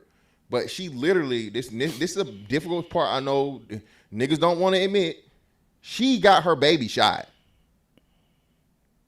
Yeah, we need to start there. We need to start there and then have the conversation. From this mother is directly involved in her child being shot. First and foremost, where's a 1-year-old child supposed to be? In the back on car seat. Yeah. Thank you. In the back seat, in the car seat, right? So just by those basic things and those basic rules, if the basics are followed, Cohen is here today. Not to even mention if you out here motherfucking thugging it with, you know, your fucking boosting ass friend. You know this bitch still. Theo driving the car. In the mother's defense, putting the baby in the back seat. I mean, the car was parked. She probably had the baby out, interacting with the baby, and then here comes this person in a rush, jumps in, drives away. There wasn't enough time to get the baby in the back seat. Yeah, the only thing I'm not buying that. I'm not buying that. Sometimes, sometimes, you know what I'm saying? I don't know if she's saying that she had the kid in her lap, that's what it sounds like. Yeah. But I also know too, when you know what I'm saying, you holding babies like that or whatever like that, I could sometimes hold my baby right here. You know what I'm saying? Like across their chest, but across my chest, be more stable than, you know, the lap thingy. But I don't, you know, we can't see inside the car. I don't know. But that's just my little speculation without seeing no video. Yeah, and the fact her saying that, oh, it had nothing to do with me, but you knew it had to do with your friend. Like, I think that part, you know, that part was like a little bit disingenuous. Like, you're like, oh, I walked out real quick, just me and my baby, because I knew it had nothing to do with me. And yeah, that was probably had everything to do with it. The diapers are probably for the baby, and she probably was like, all right, go ahead, get out of here. Let me do the dirty work. Go ahead and meet me in the car. Yeah. Yeah, that's definitely possible. Hey, can you play the video one more time? Because I don't know if I could see when the shots actually came out to see where the cops were standing. Because I think that's the biggest thing with me. I have an issue with is like we said before. A lot of times those shots don't actually help, but I don't even think they were actually in the line of. I think it didn't seem like they were actually going to get hit to me, like from the video. What video? The video of her talking? Of them driving off. The driving off part. You got if the rounds impacted the car anywhere near the passenger side A pillar of the vehicle, which is the pillar of the windshield and the front window, you know what I mean? If the rounds impacted over there, then you're right. No way. They would have to be impact more toward the center line of the vehicle from the front. Aaron, the fucking shot is literally right in front of like the passenger seat, bro, and the other two shots are in front of the driver. Like near the A pillar, like near the mirror, like on that side of the vehicle. No. So let's say we cut it down in the force, right? You cut it down in the force, it would be like almost perfectly in the second fourth, lined up perfectly with the passenger seat, like almost directly in front of it. That's close to the A pillar. Yeah. You have to be, in order to hit that shot, Aaron, you got to be in front of the car. And the police are alleging that she drove towards them. Yeah, well, not some, it's more than one police officer. It's more than one person shooting. You know what I'm saying? All right, hold on. So, How's, go ahead. Good morning. how's everybody doing? What's going on? Yeah, peace. I just wanted to address, like when I was saying that she put the baby, she did say that she put the baby down, right? So like even like listening to her story is choppy, but if you say it in her words, right? She picked the baby up. Well, the police drew their guns. Hey, stop, whatever. She picks the baby. Hey, I got a baby, right? The friend starts to back up, and if from my understanding, the story I got was she hit a police car, right? So it's looking like she's evading right now. Boom, she backs up. The girl says that she tried to put the baby down, and then they open fire. No, she says she tries to put the baby down, and the friend backs up, and then they open fire. That's a lot of movement in the car, plus with the girl moving. Now, I'm not justifying anything. I'm just listening to the story as it's being told. Somebody said that, oh, she never said that she tried to put the baby down. She did say that. That's what she said. Yeah, after the baby She got did shot. say that. Well, no, After the baby was shot. No, after she tried to get out the car. No, After she tried to the get out the baby car, got she shot. said she put the baby down in the lap. I don't know. Like what you were explaining, fantastic. Well, You she know, never she said baby was all anything the way about. down in the lap, and it couldn't have got shot that way. You know what I'm saying? I'm thinking she trying to get out the car and she holding the kid like that. I'm looking at I'm trying to find the video. The bullet, where the bullet is in the windshield, and where the bullet is in the windshield, Callie. She literally held. I'm not saying deliberately, of course, like but unfortunately, right? Hold up. I got it, Aaron. Let me see if I can share it, bro. Well, no, just because the placement of the bullet, like you would have to do forensics to actually see the trajectory of where the bullet came from. But just because if the bullet is in the middle of the windshield doesn't mean that you were standing in the middle of the windshield. You understand what I'm saying?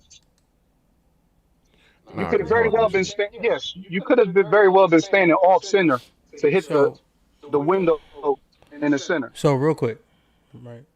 So Callie, can you see the screen? Huh? Yeah. So the door's closed right now, right? So that's the car. Can you see? Oh, Mr. Fantastic, move that real quick.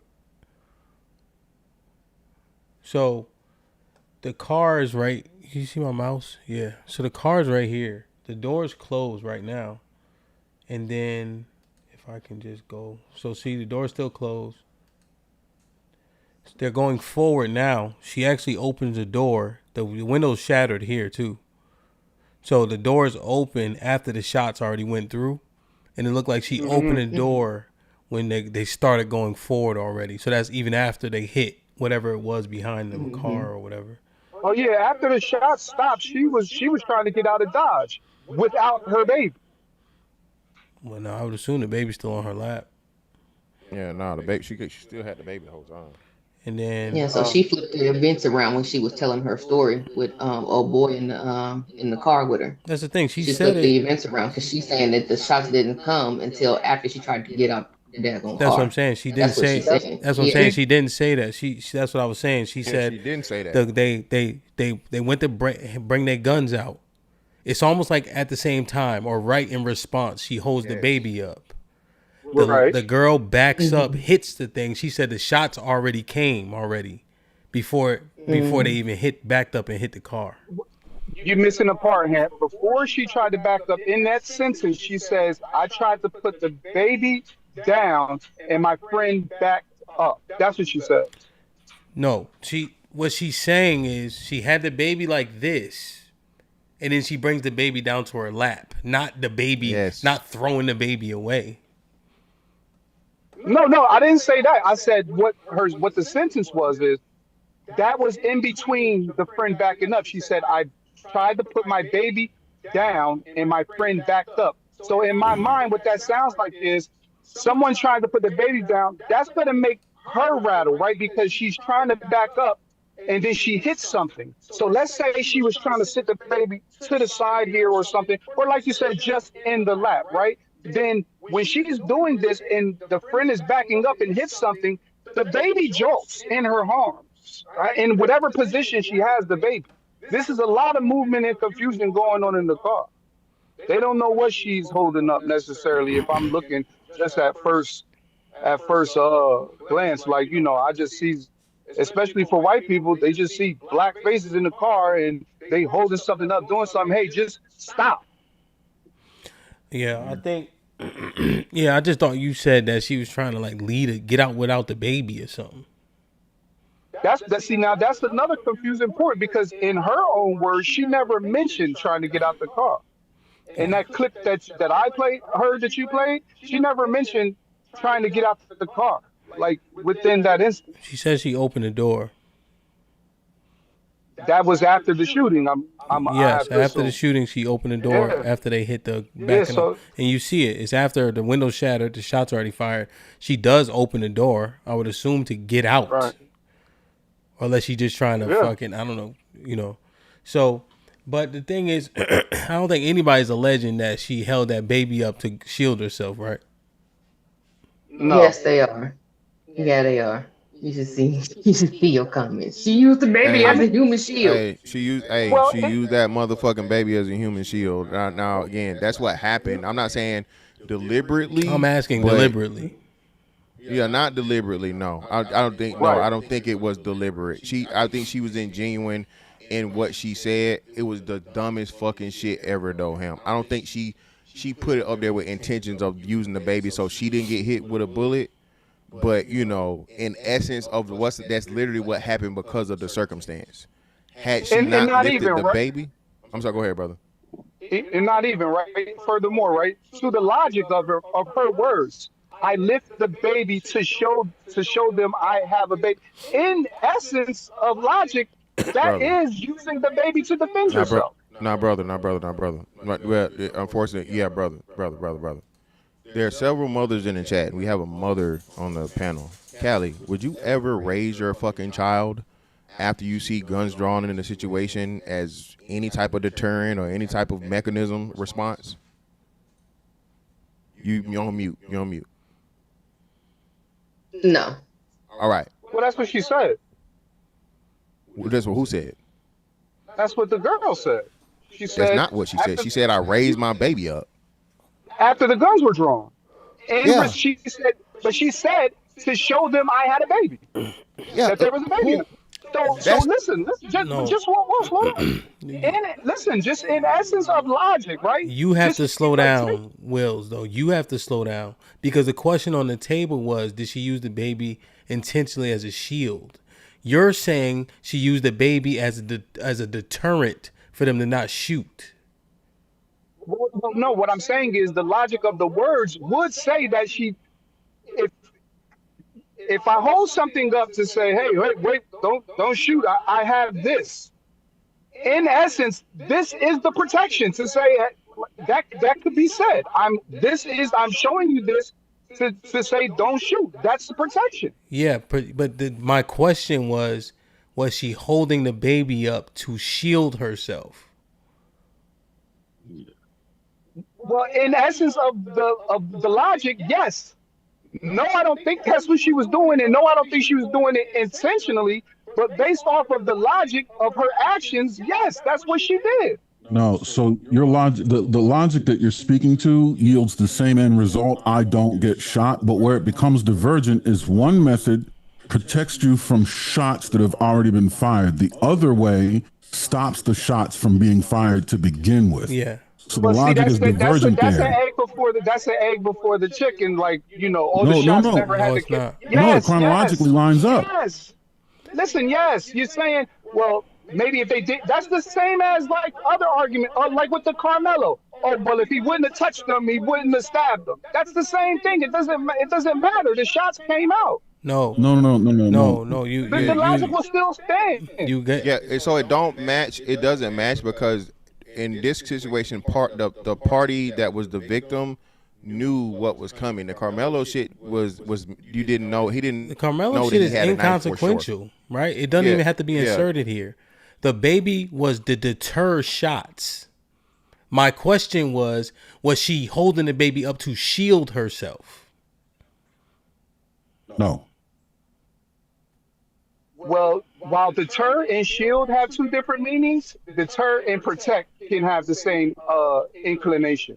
So that's why I'm going to stand on that, and we could agree to disagree. I'm not saying like now I personally, don't I'm not agree to saying that she disagree, right? Because necessarily. you can't listen to my question and then answer a question or not even answer it, just ignore it and then start talking, right? So I'm asking two No, I separate did answer your things. question. Okay, so here's my question, I right? answered. All right, just so I'm clear, right? Because I don't know if you know how you sound. So here's my questions. Do you think? No, seriously, Wow. people will misconstrue. So here's my No. question, right? Do you think that she held the baby up to shield herself from the bullets? No. Okay. You say are you saying that she used the baby as a protective measure when holding the baby up? Off of what she said, yes, that's exactly what she did. That's what she And said she you're did. saying that protective measure was for the baby to be a deterrent for them shooting inside the car. That's what she said. I'm asking though, is that your understanding? Well, yes, because that's what she said she did. I can Okay. only go by what she said. Okay. Yeah, less is more with those type of with that like answering it. You know, we just want to be clear because people could like mix it up or misconstrue it. I don't know. Shit crazy. But I just wanted to address that because it sound like when I did, get on the live that you guys started to address like the sequence, but that's what I was just only responding to. Yeah. Fantastic. Yeah. Yeah, because that was good clarity for Okay. your super chat for sure. I gotta go. Ham sandwiches is calling me. I'll see y'all later. All right. Peace. Easy. Mr. Fantastic, you had a video up or something that you were showing earlier, and it showed one. There were 3 shots total. 2 went into the driver, and then there's one that's on the passenger side. Are the ones that were you able to see? Are the ones that are on the driver's side more closely, like a close grouping? It's only one on the driver's side. It's literally one shot on the driver's side. Oh, so it's that's one why- on the drivers, one on the passengers, and one missed. No, it's like two. It's like two on the driver. Let me find the video. One went through the passenger side window, right? Isn't that what Yeah, shattered only it? one. No. The shattering, like Hamp said, didn't come from a bullet. Oh. The shattering came from impact or something, or them driving out with the car, like he said. I think they hit something or whatever. Like when the door got forced closed, that because it's only, like she said, 3 or 4 shots. So Aaron, I take that back. She said 3 or 4. So it may have been possibly 4 shots, but there are only 3 visible what's the names of shots. I think the fourth one probably went through the passenger door because she said when they backed up and made impact with something from behind, that window was already shattered. So let me ask a question. Why are they shooting at all? That's a good question. It's a great question. Not this. I'm gonna just say this is not my I'm saying it's right. I'm just saying this is why they did it. So people in the chat don't act stupid because I'm Yeah, you saying can explain, but don't agree. Yeah, this is what their all is. The idea, especially just the same as they did with the ICE situation, the vehicle is considered a deadly weapon. They're returning deadly force if they believe that their life is in danger from being hit by the vehicle. And that's why I was trying to look at the video to see where they exactly were placed to even see if they can have that claim of legitimacy. Okay. And also with the shots, I think when I went to see what the shots was, I see one with the passenger side, but if the other two shots were on the driver's side and like maybe like a close grouping as in like accurate shots, then I would say that passenger shot, that last shot probably happened as she was turning away from them. Okay. Hot pursuit.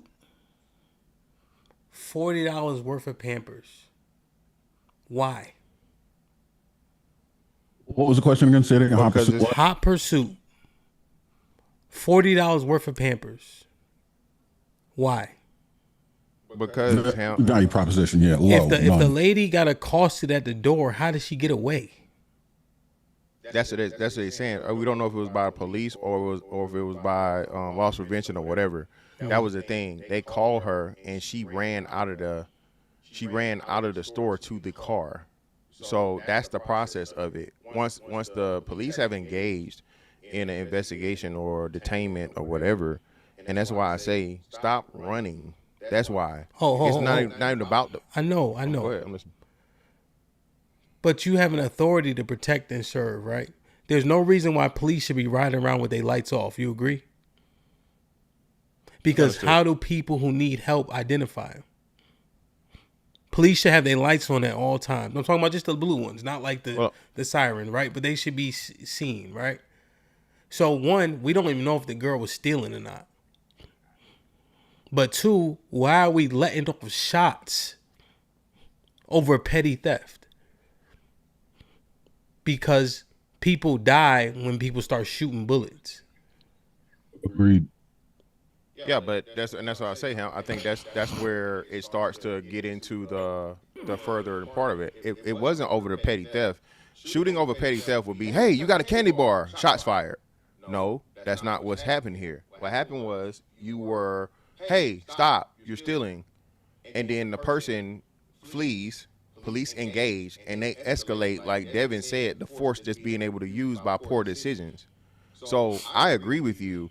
Fuck the Pampers, fuck the whatever. Hell, even if it's a TV, I don't think a person's life is worth any merchandise. The problem is when the criminal chooses to increase the criminality now to something to where deadly force is justified. So that's why I say I know it's a wild concept, right? And we expect and you say this all the time, Ham. So if you say the police already trying to kill a nigga, shoot a nigga, looking for an excuse for a nigga, why you gonna give it to him? Well, because especially when you know that's wrong. Well, that's wrong though, right? The fact that they look understood is wrong. Yeah, but so that's the thing though. That presupposition has to be accounted for. So now think about this. I seen this with real actual crime, right? Like a nigga be dirty, right? Niggas drive the same car. So my man, he'll take the boys. Boom, y'all just took the boys. Guess what the boys do? Show up at his house 30 minutes later. Cause they got his license plate, and they just go get him, and these is real criminals. Niggas got butter on them. So now I'm saying, it's her car, no tents. She got stopped. You got all the Walmart cameras, right? And you got her license plate.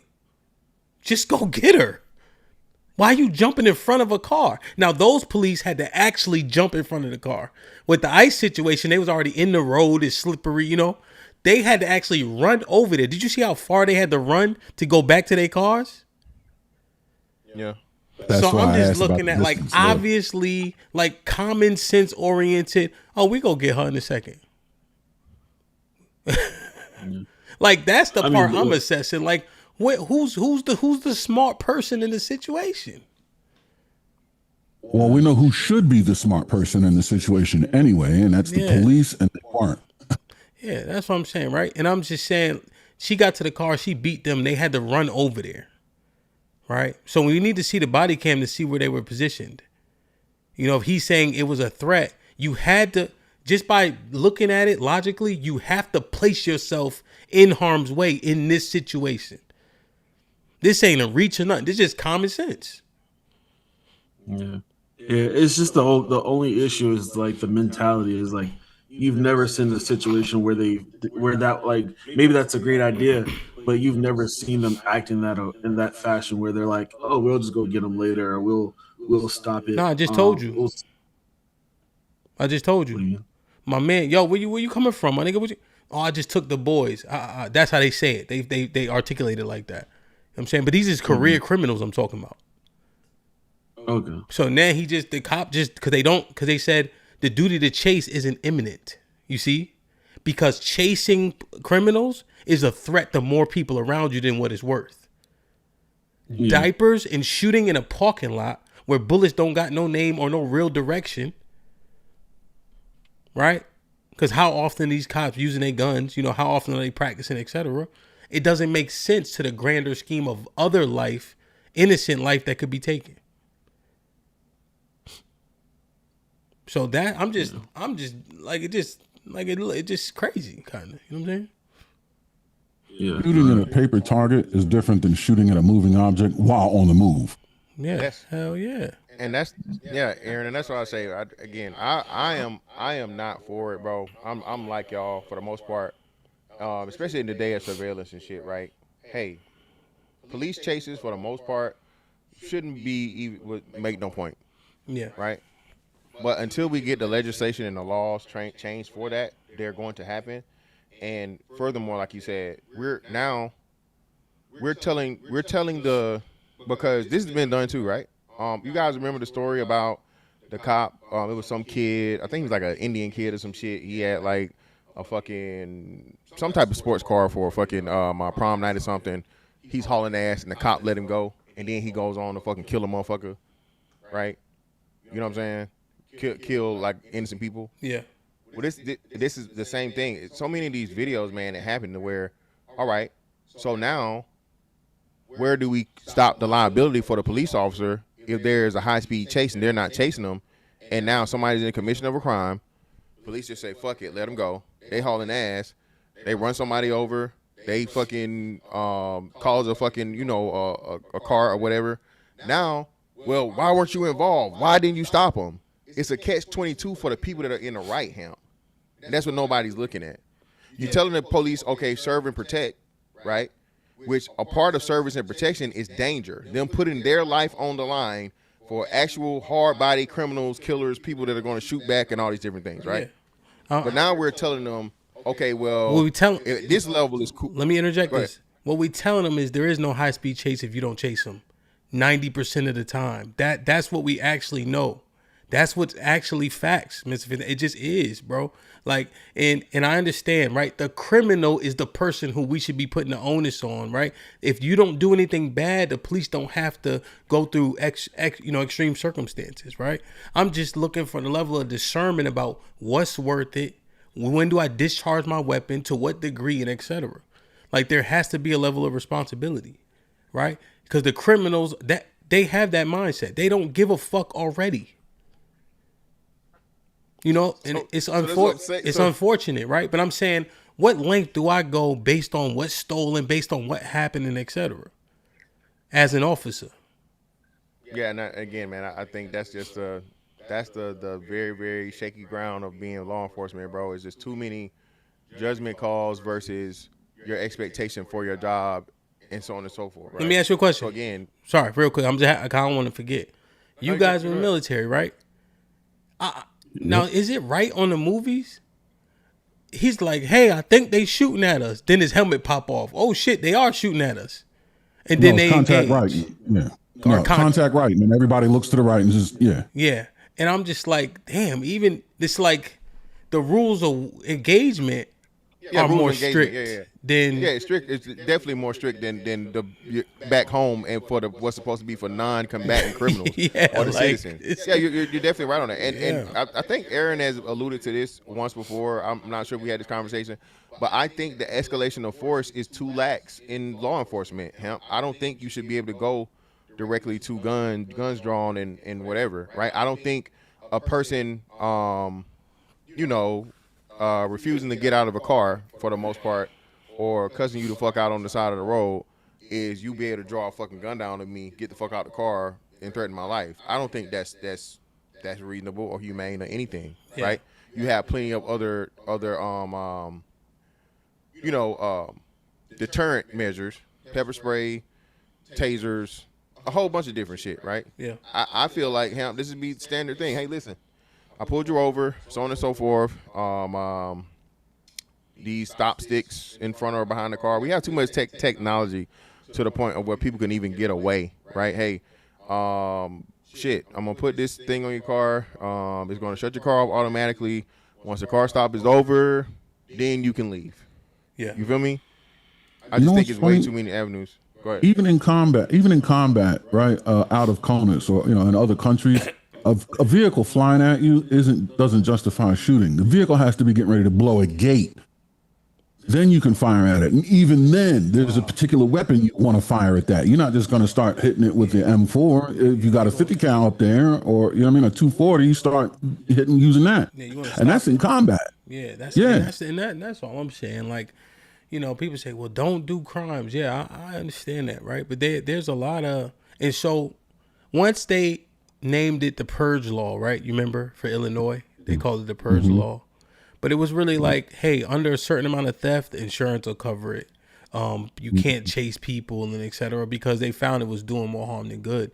So surprisingly, like what I'm saying about like when the guys was like, I take the boys, because in Connecticut, like the cops it's not worth pursuing them through the city or through the town, because more people are more likely to get hurt. So they say use the technology and go get them later. It's the same nigga. Yeah. Same never cracker doing this initiated shit. You know what I'm chase. saying? Yeah. So I guess we kind of already had like, you know, and it depends on your experience in your state and all that, you know. But I'm just looking at it like the responsible party seems so like layman when it comes to understanding. You know, like you said, stop the car, shooting the person, pedal to the metal. And the fear is a mind killer. There's no reason why Fernando Castillo is dead, right? Because it just, in these situations, man, the party that's supposed to, you know, kind of understand the situation, de-escalate, remain calm, is difficult to do so. Yeah. And again, I'm not trying to be unfair, right? Because these are hot situations, you know?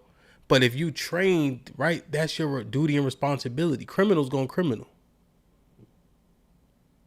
So that's just what I look at it like, you know? Like coaching the kids getting all mad and shit. I be wanting to knock their head off, but it's a kid that I'm the authority. Right? So if I can't de-escalate it, who will? You know? So Cheek, what's popping? What's good? How you feeling? Can y'all hear me? Yeah, what's good? How you? My bad. I'm good, man. What's up to everybody on the panel, watching the show, all that good stuff? Yeah, no doubt. I don't know. I just think it's just cop negligence. That's all. I think the more information we get, the easier it is to parse out, you know, how wrong they may be in versus not. Because at this point, you know, they're using the human element of empathy. Like the kid got shot and died. That's unfortunate. But at the same time, if a car is coming directly towards you, then you know, it's not too much more I can think of. Now, from my understanding, like you were saying, they placed themselves there. So if you put yourself in front of the vehicle and the video shows that, then it's like, why did you do that? But I don't know. I think we need more information. It's hard for me to even come to a complete conclusion. I don't think the kid should have died. But it's just not enough info right now. Yeah, 100%. I mean, yeah, I just know that just because they chased, right? Like kind of she running to the car, they running towards her, you know? And so you're trying to stop her from going, whatever the case is. You know, and then they had to run pretty far. I don't know if they had to run far and they was slow as hell. The cop might have just been slow as a motherfucker. I'm like, this nigga taking forever to get to his car. You know, in front of the store. But yeah, it's just a lot. I don't even know if it's that much. It's just, who has the discernment in desperate times, desperate measures, elevated situation. Hold on, let me read these two real quick. Rolling Stone with the 20 ball says $40 worth of Pampers is not the point. It's the excuse people use to steal and vandalize. You're making an argument for degeneracy. We need implement the same consequences for thieves in the Middle East. Our laws are weak. Yeah, I think that Rolling Stone isn't listening to what I'm saying whatsoever. And that's also after a trial as well. In order to exact the kind of punishment, you would have to confirm. Yeah, the punishment would be after for sure. I think what he's trying to convey is, if people knew you get your hand cut off for stealing, would they steal? Like that would be the deterring aspect. He's saying the laws are weak and that. But I'm not saying, I'm saying responsible parties make smart decisions, use the technology, right, so that people don't have to potentially get shot, because that's not how bullets work, right? You want to shoot the driver and the baby dies, right? Because that's how bullets work. Right. That's the point, you know? All right, one more cheek, you could talk. I mean, you could finish saying what you're saying. Carla Tom with the $5 says, the same way we say don't put hands on a person, some people feel putting your hands on what I own or stealing from me is a death sentence. Imperial with the $2 says, she was negligent and bears part of the blame. Yeah, for sure. I don't know how she free, to be honest. Imperial with the $5 says, why wasn't the baby in a car seat? Did she put baby in her arms by holding him up? Go ahead, Cheek. Yeah, I think that assessment that you were saying, like, and I know for a fact, well, not for a fact, but I'm pretty sure that there's highway cameras, street cameras, like there's so many ways this could have been handled that would have been a lot more easier to, navigate through than all of this, right? Because even when it comes to simple stuff like traffic stops or expired tag, there's cameras. Like at this point, you're being surveilled. And then here's the other thing too, is if you get caught on the camera, they will put it in the cop system and the cop will pull you over to let you know, hey, you're flagged for this reason. Yeah. So it's like there's so many ways that this could have went. It just went the worst way. The worst way, bro. And guess what, right? To play stupid games, win stupid prizes mantra doesn't work. Because that man's sick to his stomach. He gonna see that baby waking up for the rest of his fucking life, bro. That shit is impactful, bro. People gotta live with all that. People gotta live with all that shit. But yeah, that's my thing, man. Like I said, we're waiting on the surveillance video to be out, and as crazy as it seems, bro, for the sake of the criminals, if you want to be a smarter criminal and a live criminal, or the people around you, right, especially if there are children involved, bro, just give it up, dog. I understand. I'm with HAMP. Listen, chasing makes less sense, but until we get into the point of where chasing is outlawed or it's deterred or it's different, we have to live in reality, talk about reality. Yo dumbass, okay, is going to suffer if the police have to chase you. Police have said this, okay? They got to chase your ass. That camera might fall off, and now you go from motherfucking 2 black eyes, you know what I'm saying, from no black eyes to 2 or whatever, or something broken, right? And most importantly, again, for us, bro, what are you stealing fucking Pampers for? Okay? All right, you got money for everything else. You got money for the shit you want. Why you ain't got money for the shit you need? All the black, I checked the thing, so it's 8,500 people. It's like 57-40 white to black, right? All these people on the churches got shit to say. They did the shit in the church. Where's the church outreach? Where the fuck is the church doing their job at? The church should have a fucking pantry of Pampers. The church should have limitless fucking supplies for the people of the community, right? If and when you fucking need something.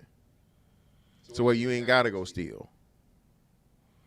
But because, this whole community we talk about and this shit we keep talking about whatever, is not there, you get these women that fucking do dumb shit and stop stealing out of Walmart. The last place you need to steal from is fucking Walmart, nigga. Walmart is undefeated.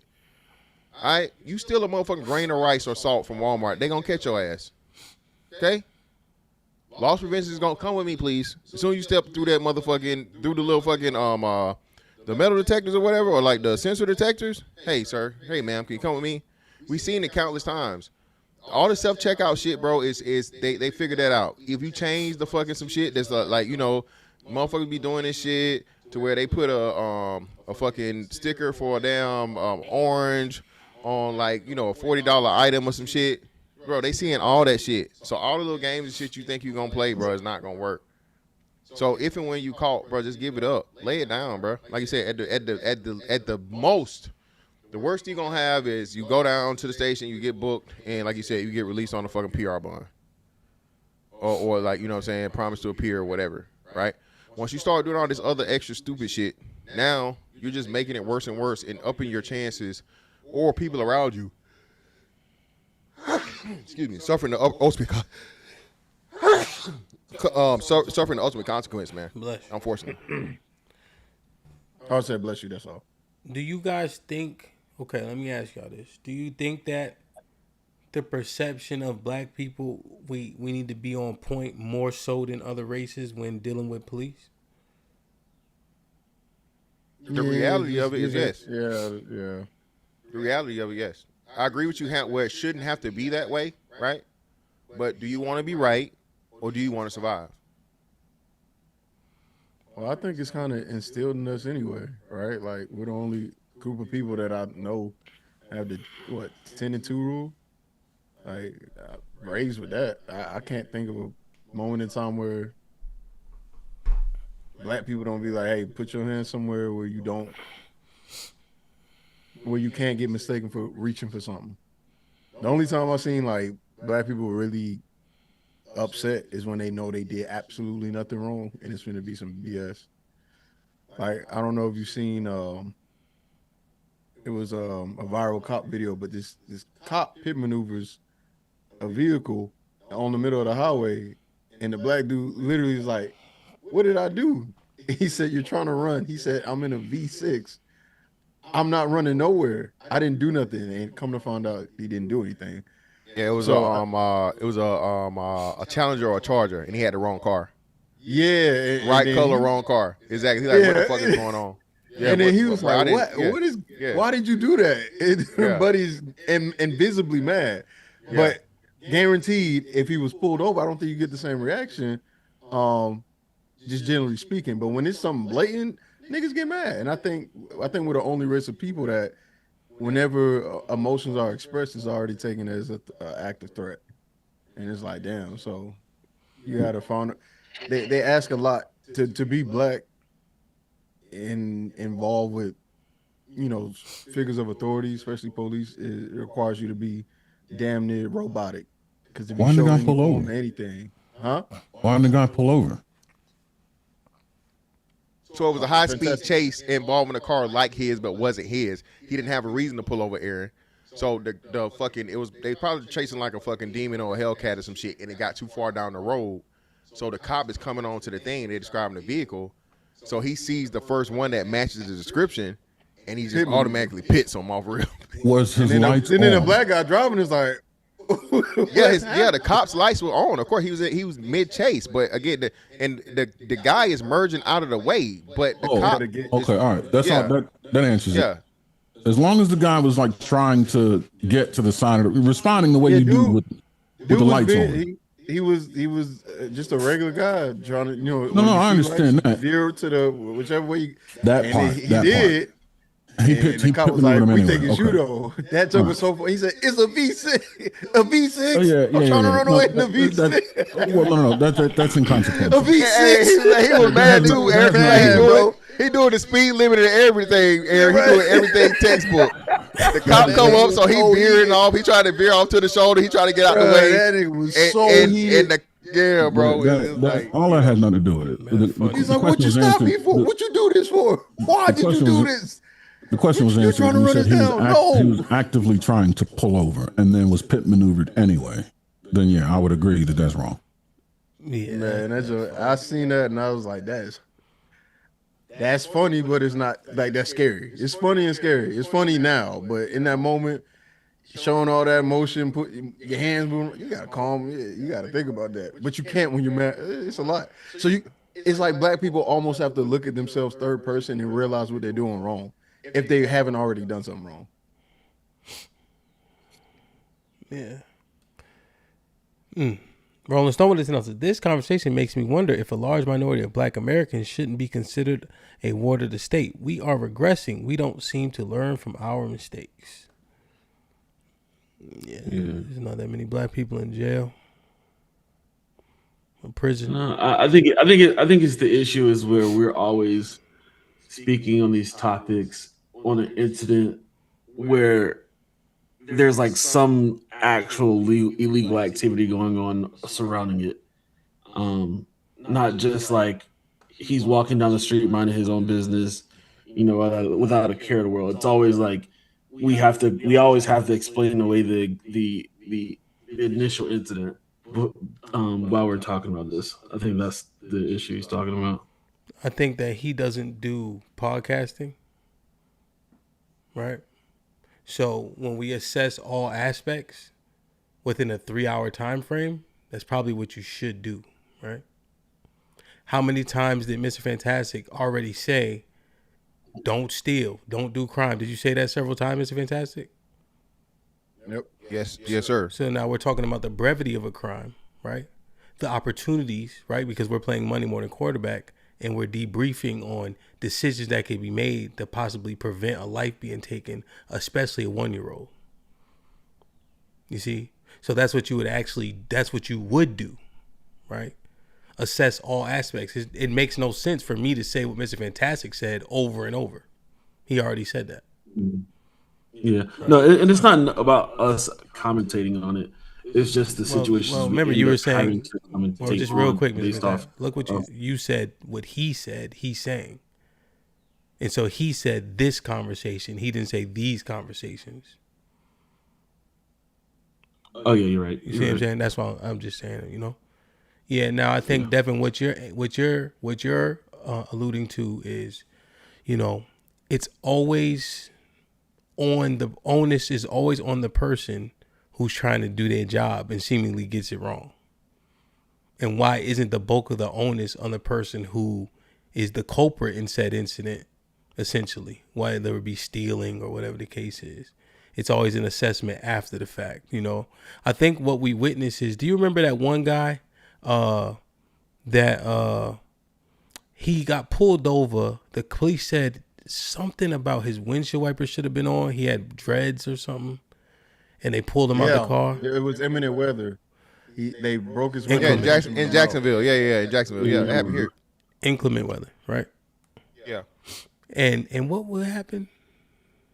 They punched him in. They broke his windshield, got him out the car, punched him in the face on the way down, and chipped his tooth, and all that shit. And then tried to use the fact of the matter that he had a knife in the car as like a dangerous threat or some shit after the fact. Yeah. Yeah. I think the issue was he wasn't providing any information and wasn't getting out. Yeah, he wasn't complying. He wasn't complying with the stop because he was correct because it wasn't raining. It was after it was raining, so it wasn't raining or whatever. I don't know if they had a previous reason they was pulling him over, but it wasn't really raining, and he didn't have the lights on or whatever. Yeah, and they saying it is raining. It wasn't raining. It just stopped raining. And the thing is, they can justify that action in Florida, right? Because Florida, y'all have 5-minute showers, 10-minute thunderstorms, right? That happens more often in Florida. It happens a lot here in Houston. That's for damn sure. It don't happen as much in Connecticut. Just not enough moisture, right? Humidity and et cetera, to where you get that cloud that builds up, rains for 5 minutes. So there was rain droplets on his car and on the cop's car. So the cop can say, well, it was raining. And he can say, well, it wasn't raining, right? And the cop saying, well, I stopped you justifiably so because you didn't comply with the state laws, in terms of windshield wipers, lights on when it's raining. It's that simple. So now trying to hold court on the side of the road don't make no sense, but he got justification because their car is wet. It's literally that simple, Now, was he doing something wrong, or was he found to be in the wrong after they pulled him out the car? He's found to be in the wrong after, and I think they dismissed what's the name, but he ended up with something. But pretty much like you said, Hamp, and that's another thing too, Hamp. Again, do you want to be right, or do you want to be survived and healthy, right? Because what we know is the police system is constructed to protect itself. Even when the police are wrong, how often are they found wrong? From everything from the improper stop to the most serious offense of taking somebody's life, right? Yeah. So when you understand it, and that's not exclusive to black people, you know what I'm saying, but just in general, if and when you have those understandings, you said this one time, Hamp, shit, I forget. How did you put it? Right? It's like when you talk about when people, people not playing, right? Hey, this motherfucker has no reason. He's a stranger. He don't fuck with me, so on and so forth. He not playing with me, so I'm not playing with him, right? How do we not understand that if you say it's a system built to discriminate against you almost exclusively, right? Yeah. And nobody denies that. The history says it, the results say it, past, present, future, all this shit shows you that black people don't get a fair shake.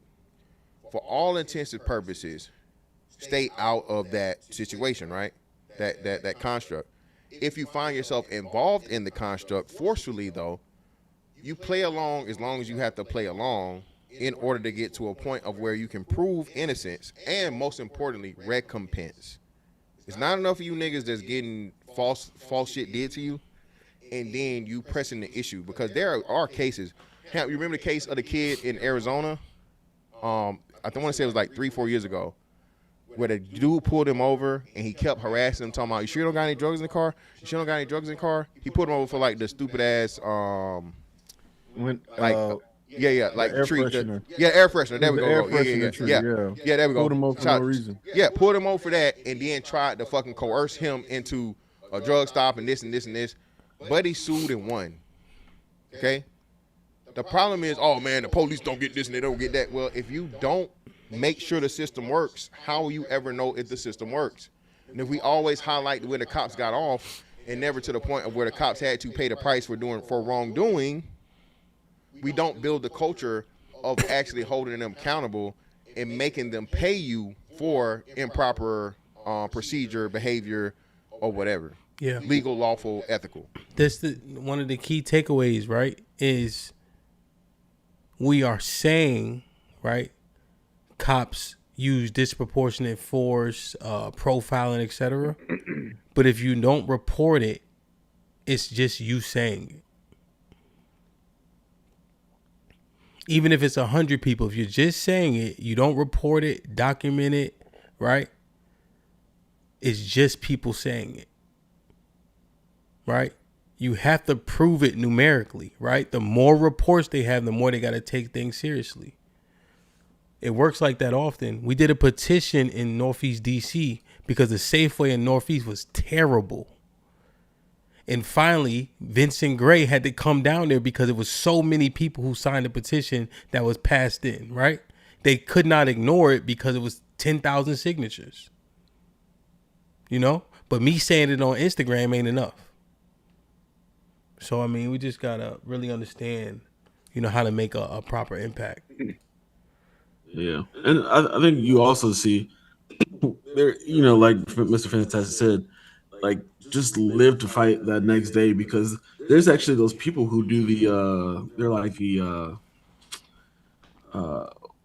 civil rights act, not civil rights, but what they do is they test like their First Amendment, Second Amendment rights, and they go do audit. the things. Yeah, the audits, and they actually go out there and they force, you know, people to comply with, you know, their rights. And the reason why they always, you know, go walk through those things safely is, one, because they understand the law, they articulate it, but they're like, all right, well, even if you do violate my rights or try to put me in jail, they know they're going to collect a check at the end of it. They already have a lawyer that they have attached to them, and they always sue them, and they get their money through these lawsuits. Yeah. I think people running through the system, like having to go through the system when you're not wrong is a terrible feeling too. Being booked, being fingerprinted, being this, being that, you know, on a weekend, you got to bail out. It's a whole entire process, man, of things that people shouldn't be subject to. Court. Yeah. Yeah, like, you know, it's just a lot. It's just a lot. But I catch your drift, you know. We're just trying to make sense of a system that we have to, you know, abide by, right? That we are a part of, right? So we just looking at what are the potentially best outcomes, you know? But that's why it's important to talk about the police conduct aspect, because that is an aspect. Mumu, can you hear me? Yeah, I can hear. What's the word? Can you hear me? Yes, sir. We hear you pretty decently. Hey, okay, yeah, I'm on my Bluetooth. Yeah, it's not terrible. What's going on? Man, what's up? How y'all doing? Y'all good? Yeah, pretty good. You good? Man, trying to make it, bro. You know what it is. But I think, man, we should be encouraging people to commit crimes against the system more often and better crimes. Okay. Otherwise, only thing I'm saying is let's be complicit to a criminal system. Let's be complicit to a system to where we obeying officers that right. They got an FBI list of names that committed all types of crimes to the point where they were literally eating children. Those officers are not going to read that information, read those names and say, all right, I'm going to go arrest this person. Even though it's been documented by a higher intelligence, from their own intelligence, it's been documented that these crimes were committed. They only will take orders from their authorities to arrest people on crimes that they deem people should be convicted of. They're gonna hold people committing petty crimes responsible, and then we're gonna have conversations about how we just need to do right and everything will be fine. You'll be okay if you just do what's right. Meanwhile, we're being governed by a system that does the complete opposite, and we choose to stay complicit by just saying, let them do what they do. We should be taken from this system. We should be committing crimes against them every chance we get and getting away with it. So the crimes that you are saying, would one be an example like, let's say hypothetically, a person is an entrepreneur. For that person to claim all the money they made would be foolish, and instead they should make sure if they made 100, they only claim 50, like that type. Yeah, all times. We should make sure we fuck over the system every chance we get. So, do you think fucking over the system is by doing crime? It's not all the time, but sometimes. So okay, let me ask you, what are your suggestions for fucking over the system, quote unquote, appropriately? Like what should be done? I mean, what should be done is just all out revolution. So we shouldn't be under the authority of these people, man.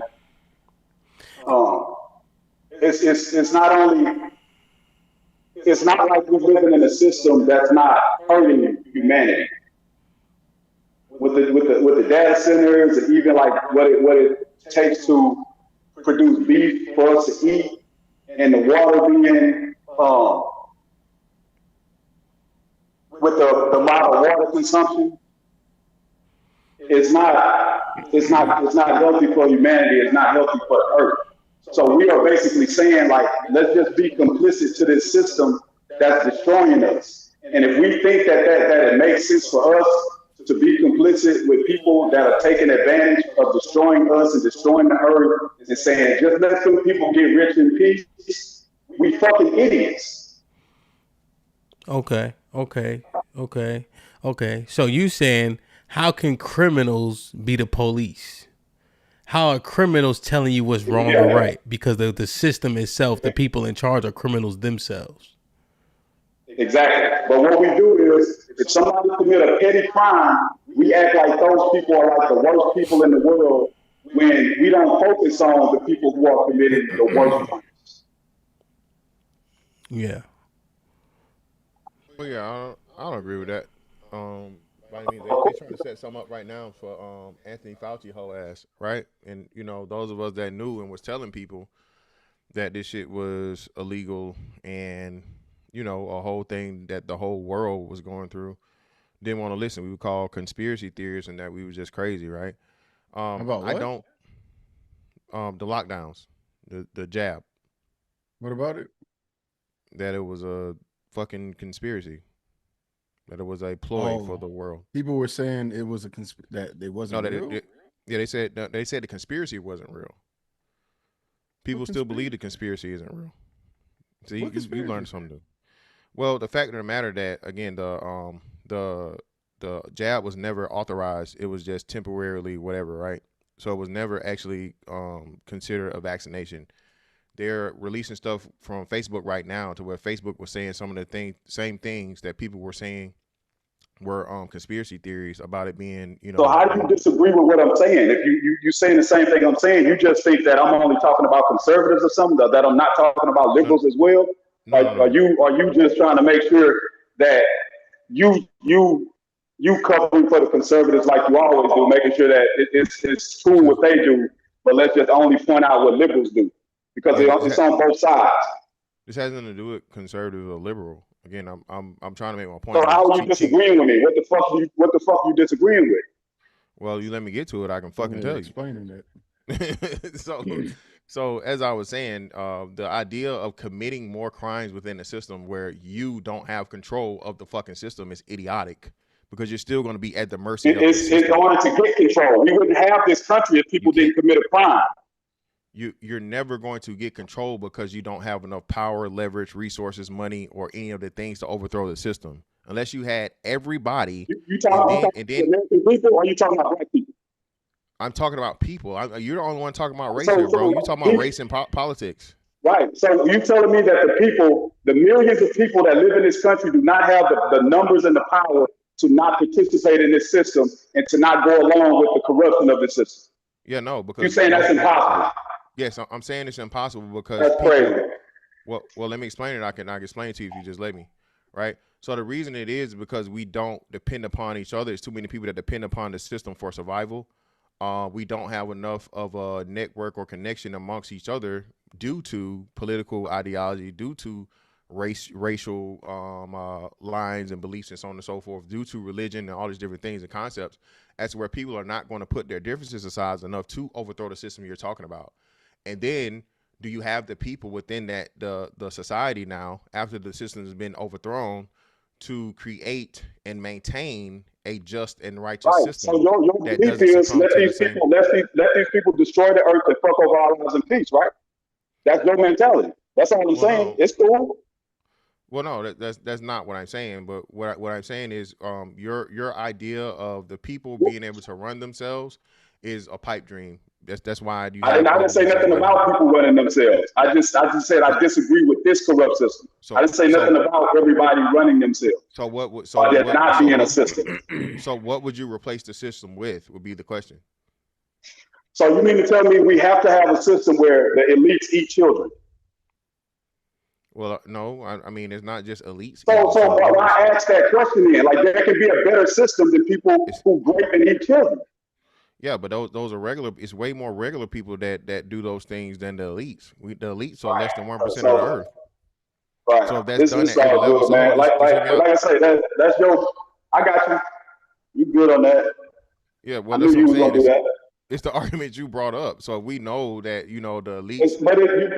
It's a terrible argument. Your argument is basically let them do it in peace, and that's fine. I never said let them do it in peace. That is what you're saying. That's not what I'm saying. So, okay. I can't tell. Tell me how you're not saying that, because you keep saying we can't have another system. We don't. The same system you're talking about are the ones that at least eliminate the biggest majority of the people that prey on children, right? So the same system you're talking about, how do you replace it? The same. How many arrests have been made in the Epstein files from those people in the United States? Why are we and again, this is what I'm trying to say, right? So right. The Epstein files. You said that the same system I'm talking about punishes those people. I'm asking you, how many of them have been arrested? I don't know. And my understanding is still under investigation, right? But why are we focusing on the Epstein files and not the tens of thousands of children that have been saved over the last I don't know how many years? Why are we only care about the name? Why wouldn't we care about the tens of thousands of children who've been victimized, systematically victimized? Like they can't get. So you saying that it's only the kids that have been saved are the only ones that can be saved? That's not what I said. You said you asked why are we focusing on it? I'm saying why are you focusing on them because they matter. Yeah, I'm not saying they don't matter, right? And what I'm saying is those people have been identified because they're adults now, and they're actually getting public. They're getting public vindication for their suffering. What I'm saying is for the many of current children, current children victims, like they just did a bust down here in Florida, these sting operations to where They're exposing, they're punishing, they're arresting people that predate on children currently. Why the fuck do we, and I'm saying, I'm not saying that the Epstein files don't matter, but it's like y'all only want the fucking rich and famous and the elite motherfuckers to suffer, which you know the system is created for them not to do it. You don't want them to. You defending him. Nobody on here would defend any petty fucking rapist that worked at McDonald's or anybody else that committed a crime like that. It's only you defending the people. Go ahead. Nah, go ahead. You got it, man. The issue I just have is it seems like a lot of grandstanding. Something like we're like the whole feel good things that's not going to happen, because ultimately, at the individual step, like are you taking a step? Like, are you a part of a group that's going to be able to just go and do their own thing? Or are you just like saying it and then waiting for somebody else to do it? Y'all always, number one, I have a day named after a group I co-created in Houston that did so much work in the city that they gave us our own day. So y'all always ask that dumbass questions as if nobody's doing anything. What is that a day? What does that day do for you? Oh my God. What does that day do for you? That's cool. It don't do nothing for me. So it's not about what it does for me. It's about what we do for the people, stupid. But y'all gotta understand that, because y'all have that type of hope. But it sounds like you're still working within the system. It sounds like the system gave you a day. We are in the system. We are in the system, stupid. Yeah, I'm saying that the system is corrupt, though. And y'all are saying, yeah, so what he's saying, though, is, and I know what you're saying. Okay. No, you're not listening. So yeah, so you know what he's saying. You should be agreeing with us, not yourself. You should understand that you're the one that's wrong. Because if you're gonna brag about, right, and rightfully so, if you're doing things for your communities, I think you should I didn't brag acknowledge. about it. Somebody asked, "What are you doing?"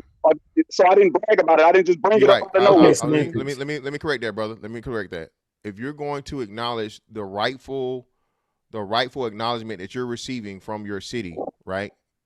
But that city is within the construct exactly what you're talking about. It's contradictory, brother.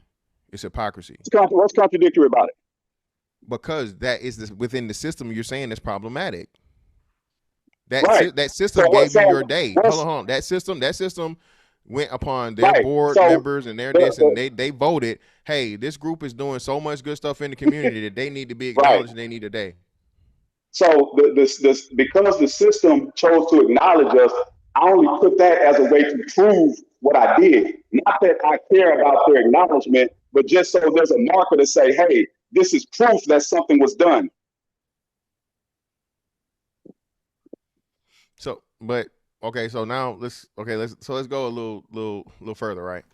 So, do you think if you really were doing any of the super duper impactful things that you're saying, right, within this? I didn't say I did anything super duper impactful. No, listen. I didn't say that. I'm not. And again, this is a hypothetical, brother. Calm down. I'm not attacking you. I'm just walking this down, right? Calm down. So what I'm saying is, if you were making major dents, major,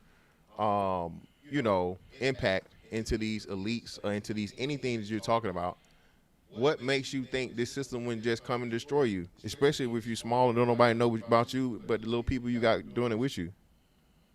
Right. So collectively, we all pussy and idiots. But some of us just know it, and people like you live under the illusion that somehow like this corrupt system, I guess, is good or is necessary.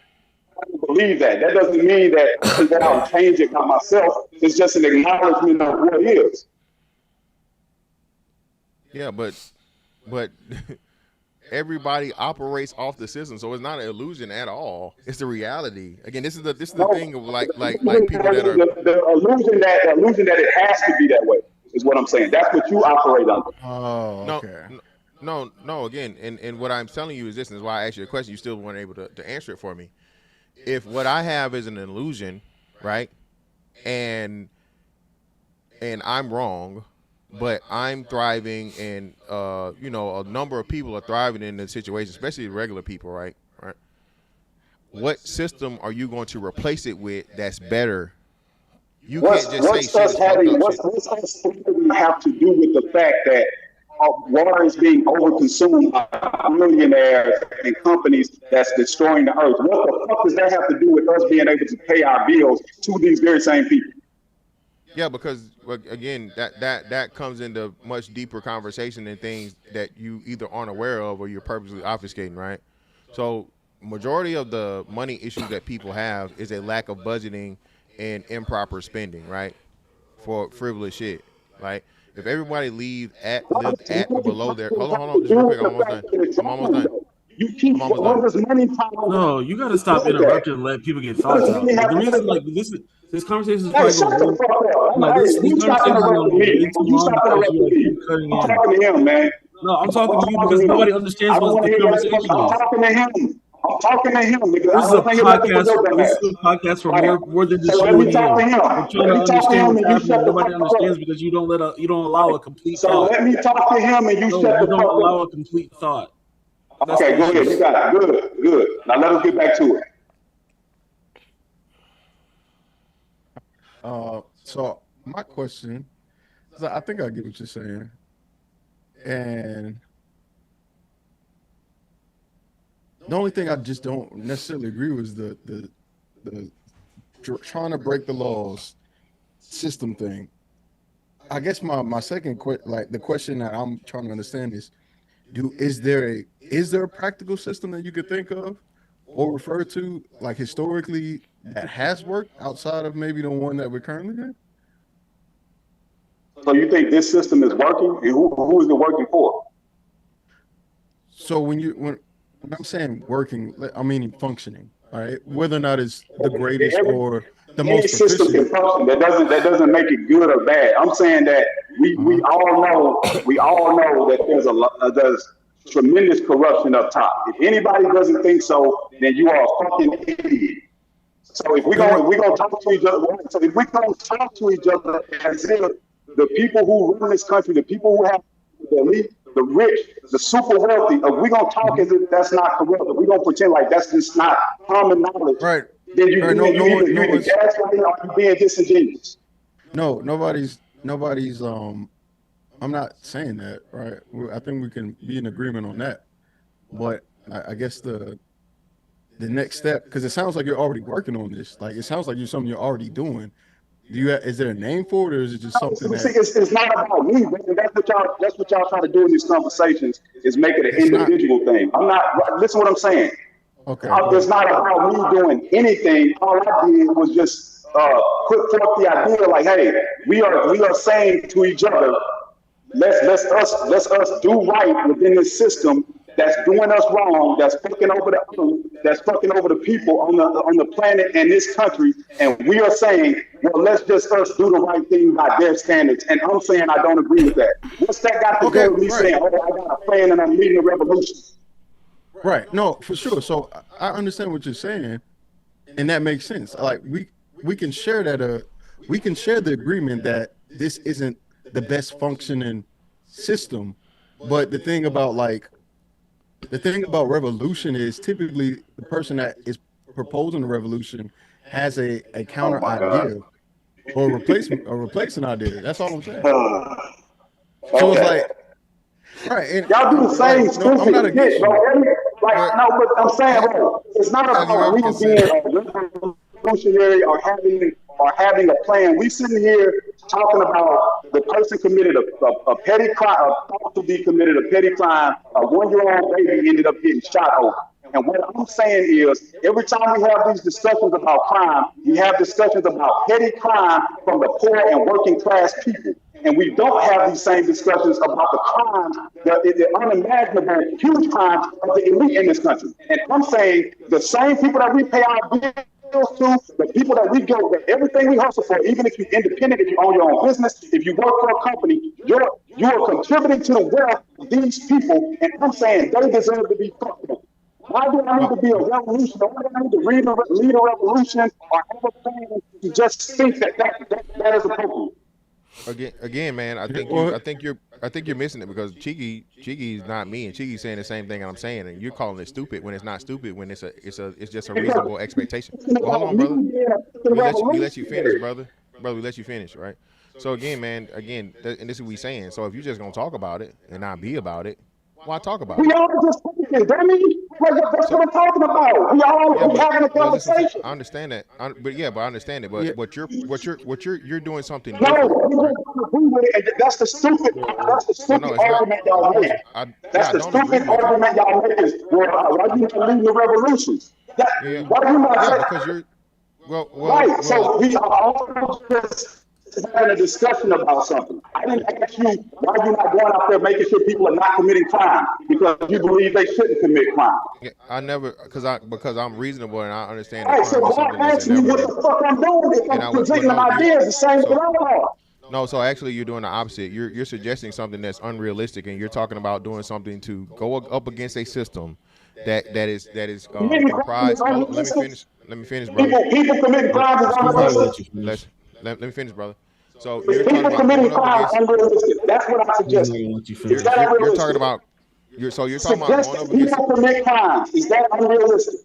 Yeah, so you're talking about going up against a system and bringing the system down. I suggested people commit crimes. Is that unrealistic? Exactly. I'm trying to explain it, right? I'm trying to explain it. I'm trying to actually give it coherent thought more than what you No, do. you're trying to put your spin on it. No, it's not feeling it at all. I'm a good listener, bro, and I think better than you. So if you just let me help you make yourself look stupid, I can do it, right? Stop cutting me off. So listen, right? So again, you suggested. You gay than a motherfucker, man. Just do stupid ass nigga right here. Yeah. So. You in Houston too? Is he coming down? Well, you definitely don't need to be focused on nobody but me for Houston, brother. I can tell you that because you're not gonna make it through that. I bet. You don't be focused on nobody when it comes to Houston but me. Okay. I finished with fantastic. Can we put this dumbass in the ring too? Devin, are you coming to Houston? I didn't plan on it because it's my birthday weekend, but that's the time to come, brother. That's the time to come. Birthday weekend. Here's what Moomoo's saying. Moomoo and Fantastic are the last fight of the evening. He's saying once he's done with Mr. Fantastic, he would like to fight you as well. And Devin, let me interject here, brother Devin. Since Moomoo is going to disrespect me and even suggest that would be possible, I'm gonna make sure that it's impossible for Moomoo to even see you. Okay. All right. Oh god. Yeah. Nah. If you want to fight, whenever the next fight is, I'll free to fight you. But I got plans. Yeah. Hey Moomoo, I sent you an email too when you get a chance. Yeah, I got it for the FaceTime. I think Wednesday. Yes, sir. Yep. Yeah. So, the I crazy think part. what Moo was saying, it's not like I've heard people. So Moo, I've heard people say this, like they'll say stealing from the system isn't necessarily wrong because of how much they steal from us, right? We're on the same page there, right? Right. So the question that I'm trying to understand, because I'm not being bad faith.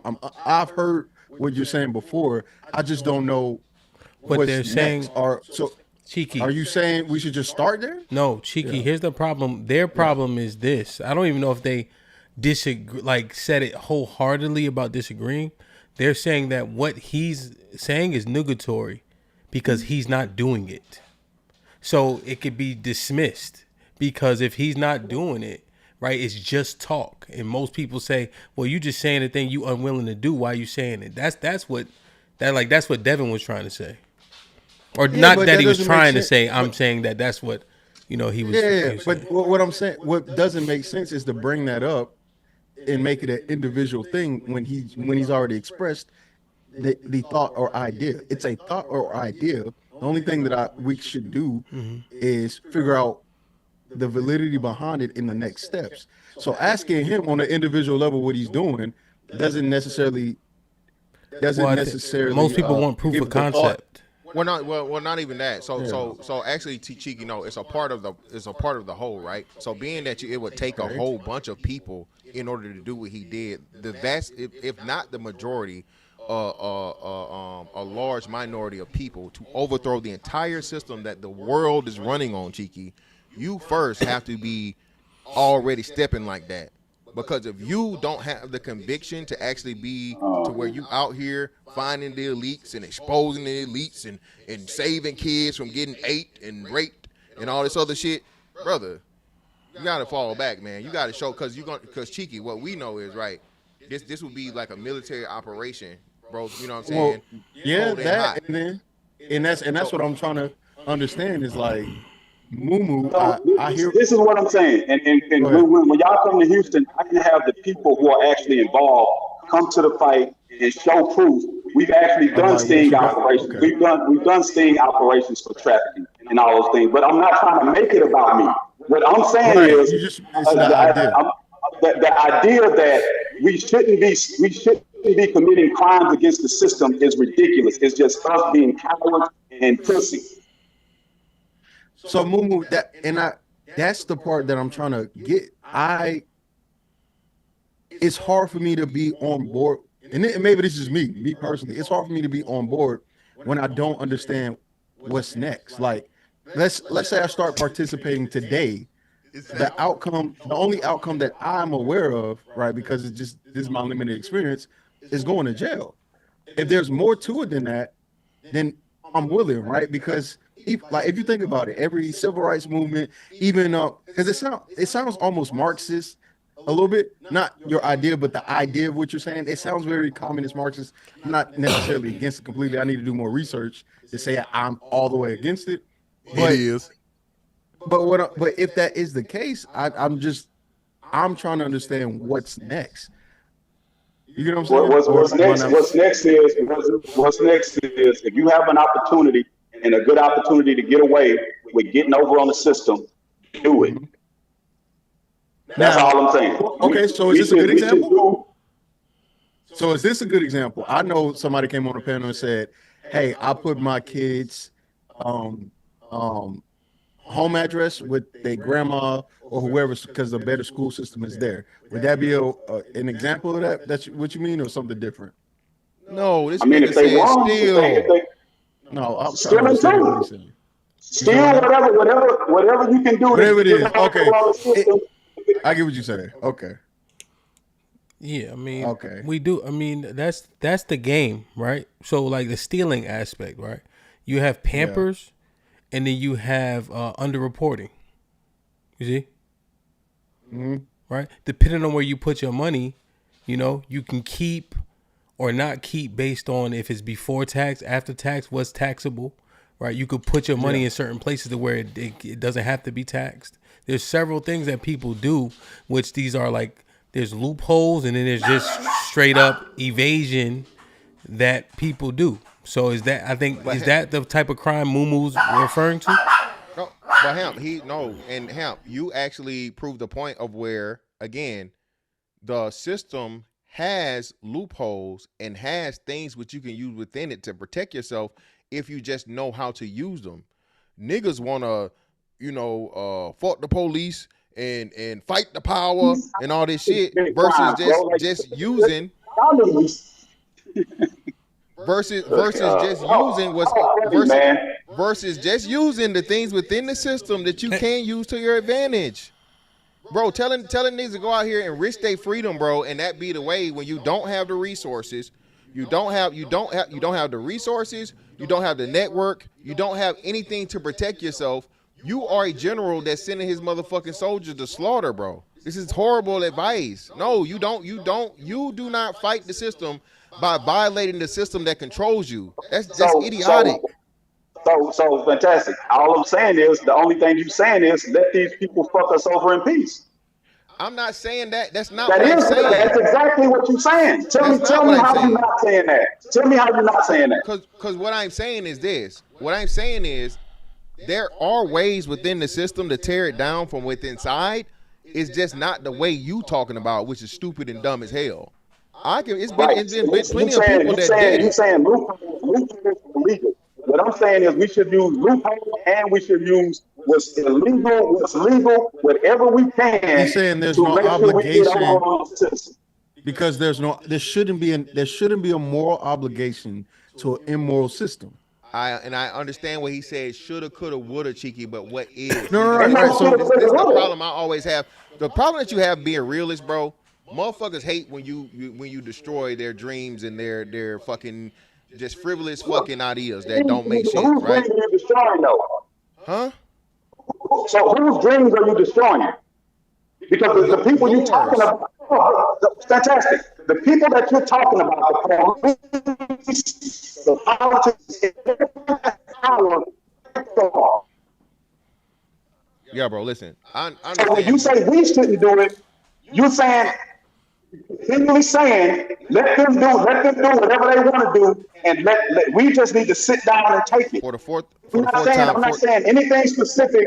I'm not saying anything specific or what somebody might consider dumb or smart. I'm saying whatever you can do, and hold yourself accountable for doing whatever consequences that you can look at something and say, if I got to deal with that consequence and deal with it, then do that shit. All right, man. Well, I just hope you and your organization providing bail money for these people you setting up for failure, bro. That's all I'm saying. You tell people to go out here. What the fuck is what I'm saying have to do with my organization? What the fuck does what I'm saying have to do with my organization? We talking about the idea of people, of us telling people, the poor working class to be these model citizens for a corrupt nation. That has nothing to do with my organization or me telling people in my organization to do whatever. I'm talking about the idea of that and how I feel about it. So why do you keep bringing up my fucking organization? The only reason why I told y'all to have an organization is because somebody asked me what I did for the community or what I do. Stop making it about right. Yeah. But no, again, you missing that concept, so I'll just skip that, right? Either way it goes, bro. What I'm saying at the end of the day is this, right?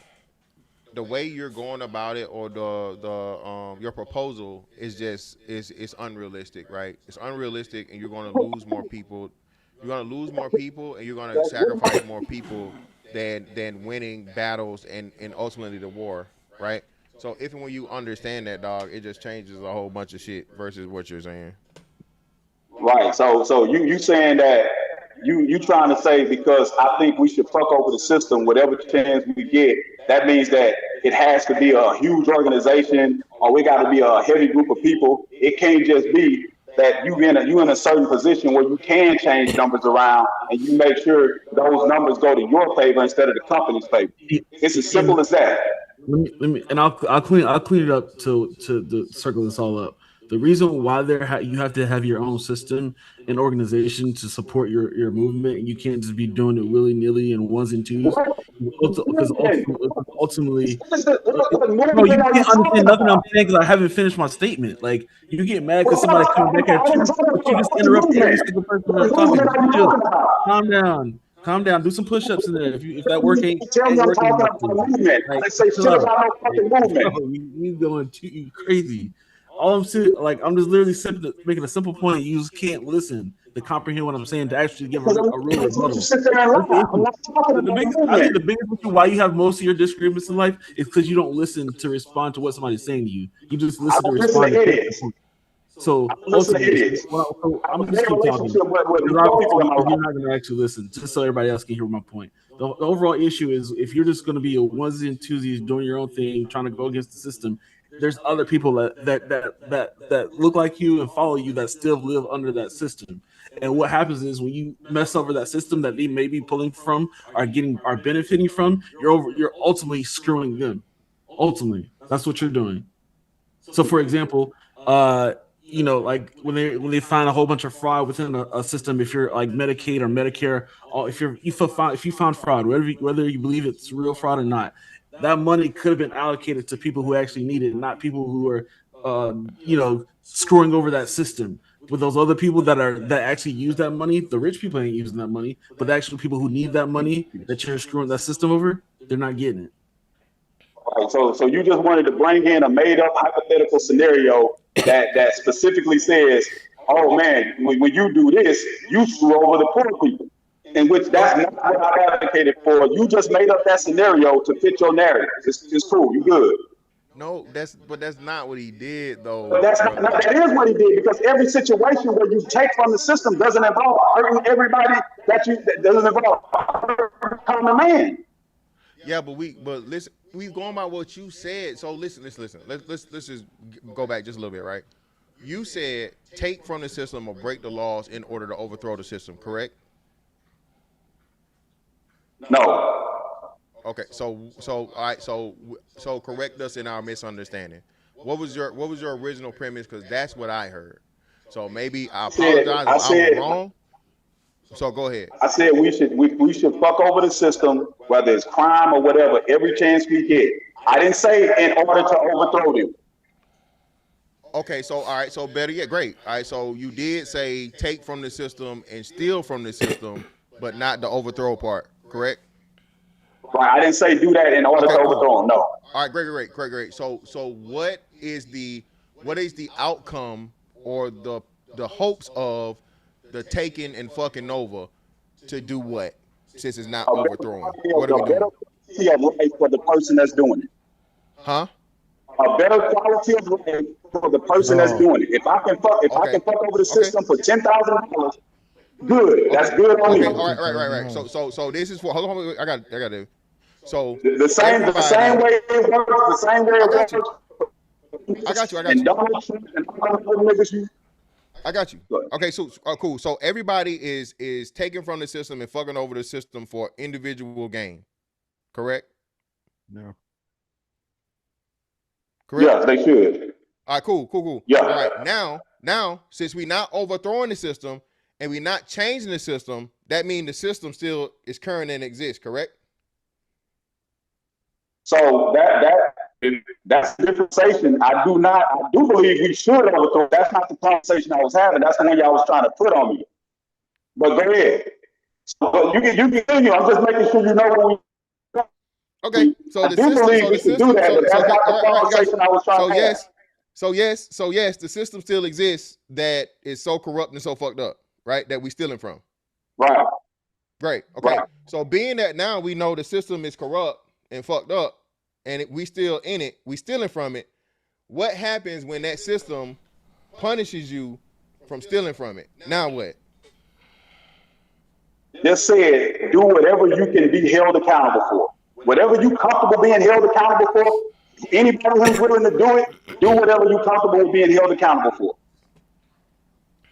Then I feel like we back at square one, because I think that's how most criminality works. Like for example, Hamp, if you get called a nigga by a white man, you're okay with punching him in the face and going to jail, full account. Yes. And you'll be doing it with maybe not with a smile, but you'll be like, it is what it is, right? Yeah. So I guess what you're suggesting is only meant for people who already think that way. Yeah. You're not changing anything. Nothing. You're actually not advocating for any change or anything. You're telling the criminals, you're telling people that are willing to be criminals, be willing to take the consequences. Once you get caught. Fantastic. Wait, don't limit it. It don't make sense to limit it to criminals, because that's not what he said. What he said was anybody willing to take advantage of the system. We are okay with punching down. We are okay with punching down on the poor and working class. And whenever we talk about crime, 95% of the time we talk about crime, we're talking about petty criminals of the poor and working class. That's why I said what I said. Because that's what. So you'd rather just redirect it to the criminals of higher class, because those are the actual criminals, right? Because he's saying forget him. You don't want to talk about what he don't want to talk about. That's what he's saying. You can't be a criminal. You can't be a criminal for fighting back against the people that are fighting you. He pretty much saying forget HAMP prompt. He don't care about what we're talking about today because it ain't the elites. Well, no, it's tied into it, because again, we're focusing on this lady that stole $40 worth of diapers, right? So he's having like a meta conversation. But even with that being the case, I'm getting lost now, because I feel like we're going back to square one. If he's saying just do what you're willing to be held in account for, that makes sense, and I think most people are already doing that. Yeah, everybody does to that to a degree. But Yeah, now because I don't know where to go. Cheeky, Cheeky. Like I said, Cheeky. That's why I said Cheeky. The shit. A lot of people think a lot of shit sound good, bro. But it's literally all he's saying is, hey, if you're willing to be held accountable by this corrupt ass system, take advantage of the system until they catch you and they punish you for taking advantage of it. And that does people do that already. And Cheeky. What I was saying was those are criminals. The people that say, hey, we have these rules. I'm not going to follow these rules. I'm going to operate within the way I want to operate. If and up until when I'm caught and I'm forced to be stopped, that's what criminals do already. Yeah, if it is within their capacity or comfort zone, that's just the status quo. Yeah, that's literally what already happens. Yeah, accountability is I think majority based on consequence. People do or don't things. Do or do not do things based on the penalty they face. Exactly. And that's why most people don't do shit. Right. So I guess that goes back to his point then. It sounds like most niggas is pussy or scared, which to me, that's me then. Because if I don't have a reason to do it, because outside of necessity. It's not pussy scared either, Cheeky. I get what he's saying, so that's why, like, to me, it doesn't bother. But again, that's a hyperbolic way of again trying to chastise people for shit you don't even do because that nigga free. He ain't talking to us behind no goddamn cell. This man got his own company. You think every criminal is in jail? You think every criminal is in jail? No. And he's not admitting to being a criminal. We're clarifying that. He's not admitting to do that. Yeah, I'm not suggesting or whatever. I'm saying just the opposite. This is a law-abiding citizen. And they go back. God damn, y'all niggas is really fat. I don't fuck with what you just did, my nigga. I don't like what you just did because what you did. Nigga, this not your first time doing this shit. Hamp, was it 2 weeks ago? How many niggas up here got a body? The fuck am I gonna answer that? Why would any rational fucking human being who may or may not have a body go, I got one? And now you asking this man, well, he's free. And well, you the one that said not all criminals behind bars. That's who you are quite literally. Niggas done bro, that's some lame ass shit you just did. Niggas done. Hey, Momo. Here's what I'm gonna say, Momo. If you're doing what you gotta do, I fucks with you. Listen, that's what they have to do to get away. That's what they have to get. That's what they do to get away from the point. They try to make it about a specific person. I'm not trying to make this about me. We can't make this about a specific person. We can't do it.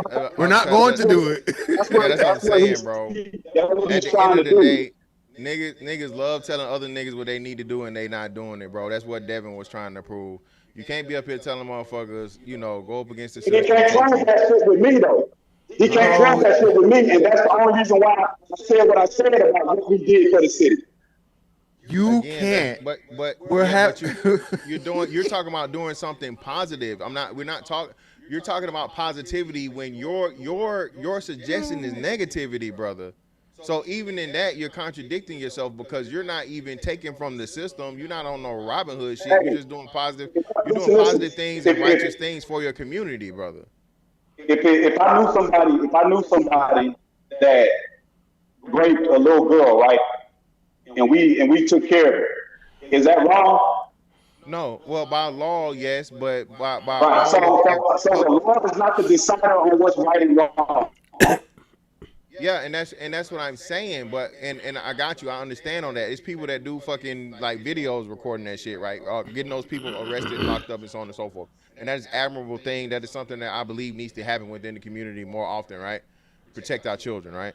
What I'm saying though, bro, is the vast majority of people, dog, when you say that, they don't think about something that's be a proof positive. They saying, hey man, it's $10,000 out here that I can finesse and scam in PPP loans, so I'm gonna take the motherfucking government money. That's the most. There's nothing wrong with that. There's nothing wrong with taking the government money. You can't say there's nothing wrong with it when the fucking now the government turns around and takes 5 to 10 years of your life over a little piece of money you thought you can get away with. Or the money that you took from was allotted to other poor people within your community. Exactly. Yeah, and that's another thing. So now you're being even more counterproductive, like Devin said. So let's go back to that. Let's go back to that example. If I get caught for doing something to that person that did that, I would get arrested. If you get So caught for it, yes, you would. Because there are consequences to something doesn't mean it was wrong, especially under this corrupt system. Yeah, but again, you're and nobody's refuting that though. The problem is though, you have to report that person and let it be handled at the level it needs to be handled, because unless you're going to eliminate that person, you're not, that's a temporary fix. You just beat a motherfucker up that's fucking with kids. That's not gonna stop the problem, because we know how those The people law get does down. that exact same thing, though. You always defend the system, but the law does that exact same thing. When they take people off the streets that do that to kids or women or whatever crime they commit, and they just sit them in jail for a couple of years, then they get back out and they're able to do the same thing. So they don't take care of that person. They don't ultimately deal with them. They just sit them to the side for a minute and let them get some rest and get some free food and come back and do the same shit. Yes, the system that you agree with says that's cool. Well, and again, and until you create the system, or you create the public acceptance of here we go again. Why does it come back to me being this Superman who's got to create a different system? Just you. When I'm saying you, brother, I'm not just saying. Listen, what I'm talking about. Listen, what I'm saying. And I'm being real, bro. I'm not being facetious. I'm not being an asshole. Listen, what I'm saying. When I say you, I'm just saying anybody, not just you. I'm saying you because I'm talking to you, but I'm saying anybody that matches your mentality is what I'm saying, bro. And I'm pretty sure you're not by yourself, right? So I'm not saying you to attack you, to come at you. I'm just saying you in general, right? So it could even be me, right? If I'm making an argument. What I'm saying though is, bro, is listen. Until because this is the community issue you're talking about, right? Until the community either votes it up or just pretty much bum rushes and forces it into the case of, well, hey, if you out here touching kids, man, we beating your ass, right? And the police chiefs, we not electing no more police chiefs or sheriffs or mayors. It's not gonna be okay with us whooping the motherfucker ass once we find out they touching kids. That's the only way you're gonna be able to change it, bro. Until that is put into legislation, or is, like I said, you know, there's some laws. I remember they had the whole gun thing going on. Like in some of these places, they was like, hey man, what was the shit, HAMP, that you had on your fucking the pistol brace rule. Yeah. And it was sheriffs out here saying, yeah, we are not gonna be enforcing this rule. We don't give a fuck what the government says. We are not gonna lock up American citizens for something that literally was legal for forever, and then now overnight you're going to make them felons. We're not going to do that unless you get it to the point of where the police have an agreement to where, hey man, if you're out here touching kids, it is what it is. You have to go along with the way the laws and the rules are being enforced, bro. That's all we saying, man. Right. So what only thing I'm saying is that's not what's happening with the people that are enforcing the law. And for us, it's not about saying, okay, let me go take over the system because I know they're doing wrong. It's the idea that we are supposed to live under these standards that the people who enforce them don't believe in or abide by. And I'm saying as an individual, as an individual or group of people that live within this system, we should not, it's stupid of us to have that mentality that we need to abide by their system and rules because we feel like it's right or whatever. That's all I'm saying. I'm not telling anybody to do anything. I'm saying that just addressing the mentality. Right. Gotcha. Okay. Yeah, I understand it. It's like nothing will change if you abide by the status quo when it is more respected amongst themselves. Yeah. And it's punitive to the people down here. And they are essentially have immunity up there. Yeah. I mean, anytime though, I just think it's insane that we even have, like, there are certain people that will have back and forth discussions about people not so-called stealing Pampers because she didn't steal the Pampers. But even if she did, it's ridiculous to think that, well, if you steal something like that, you could be shot. For us to like just be cool about that, it's to me, like I said, it's just fucking crazy. Yeah. I get that, because I think one of the, and this kind of goes back to Hamp's earlier question, which is Do we think that because of how we're perceived, do black people have to be aware of that and act or adjust accordingly, right? Because me and Momo, I feel like most people agree up here that it's not fair and we shouldn't have to do that.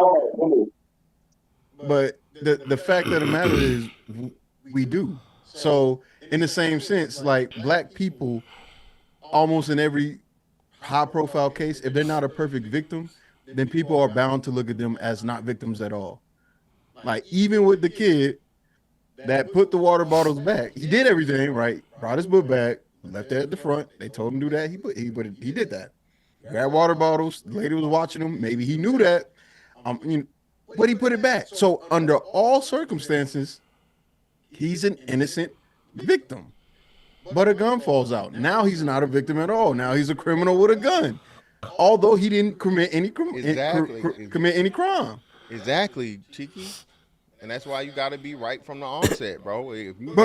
But fantastic. So you're saying exactly, but the point that I'm making would go towards Momo or Mumu. Moo. Yeah, moo, nigga. Mumu. Mumu. My point is, I'm aligning with Mumu in that, which is we should not. There's no way in the world that I should be viewed as a criminal, although I didn't technically commit any crimes and I'm in a corrupt system that looks at me as a criminal, even if I didn't do it. Like, you know what I'm saying? Like, it's crazy to try to put any justification towards that system and go, you know what? If there's not an opportunity to fuck it over, I'm not going to do it. Why would I not do it? It's the real question.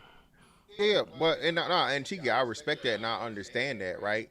But at the same time, right, the problem is the system is what the system is. And a lot of people think, right? Like, so Chiki, us, right? Yeah. How easy would it be for all of the motherfucking enlisted motherfuckers in the military to overthrow all the officers? Oh, that should be easy. They don't know shit. right. That's what I'm saying. You see what I'm saying, Chiki? We do all the shit. If motherfucker, you ain't got no F-18 to fly, if we don't fix it. You know what I'm saying? You just fly the motherfucker, right? But Chiki, and again, Chiki, this is the strength of systems, and this is why I say humans don't understand humans. Humans don't understand programs, operations, and structures, bro. This shit sound real good. A lot of the time, man, shit be sounding illustrious. Hamp. Translate the shit into football, Hamp. Hey, bruh, that nigga gonna come off that motherfucking line. He gonna hit that motherfucking gap, and we wait for him right there in that gap. Until what? Your ass on your back like a turtle. Exactly. This is the problem with what you're saying. If the system wasn't committing crimes, if the people who are in charge and have positions of power in the system, if they weren't committing crimes, it would make perfect sense what you're saying. But you telling me, you saying that, no, that sounds good, committing crimes, this, that, and the third. But these very same people are doing it. That are running the system and are successful in the system. Yeah, and I'm not refuting that, Mumu. I'm not refuting that, bro. What I'm telling you is there are such things as necessary evils and shit that's just inevitable, bro. I'm not saying that you're saying this, but this is what it sounds like, right? You want a utopic system that just will never exist. There will always be evil. There will always be evil. There will always be a hidden hand. There will always be the fucking strong taking advantage of the weak. What's utopia in that? What's utopic about that? Because you're talking about a way as to where the people that are at the top are no longer at the top and it's being controlled by the people in themselves, and it's never ever worked. That's what I'm saying. That's not what I said. You didn't say it, brother, but I'm giving you the essence of what you, no matter what you say, what it actually is. That would have to be the byproduct. Yeah. I don't know if you can work like he didn't say that, but I know he didn't say that shit. I don't know if you can ever outwork that aspect of it though. Yeah, you can. That's the only outcome. Like the problem. That's why I keep it. The only outcome is the way I'm explaining what you're talking about, and it's never been successful because those same people, once they overthrow the system, they become the system. They become and they do the same shit. They become the same shit they overthrown every time. I don't know how. Yeah, Mumu. It's humans. Right, so if we're doing that, not if we're talking about revolution and overthrowing the system, because that's not what I was talking about. But if y'all want to keep talking about it, If that's the case, then you just keep overthrowing them. You keep doing like hold on. That's what I'm saying, bro. We back at square one These again. dudes are anarchists. It's just a never-ending cycle. God damn, He's just an bro. I'm anarchist. tired already. It's the Matrix, Shit. nigga. It's the fucking Matrix. You break it down, you build it up, One and start day- again. The same process. One day it's gonna be me and Mumu, and we're gonna stop it all. I swear to God. Just give us all the money now. Matter of fact, hit my cash. Get me started, buddy. I'm up for it. And if I do take advantage of it, this system's corrupt. So oh, bro, that is trash. Because it is true. Man, y'all welcome. Welcome to Fantastic's Destroyer. I'm the Dream Destroyer. You can't be a criminal for stealing diapers for your baby. If you were to steal diapers, no, you can't. You can't be a criminal for stealing diapers for your baby in this system. Yes, and those who believe that, right? And so that's where we disagree. I'm saying anybody who believes that, you drunk the Kool-Aid, you a fucking idiot, and you a tool of the system. Okay, all right, and so I guess that would be, you know who that is? That's the vast majority of people, Mumu, because the vast majority of people operate. Hold on. That's the vast majority of people operate within that manner because it's righteous, it's legal, and it's what you're supposed to do. I'm not saying how they operate.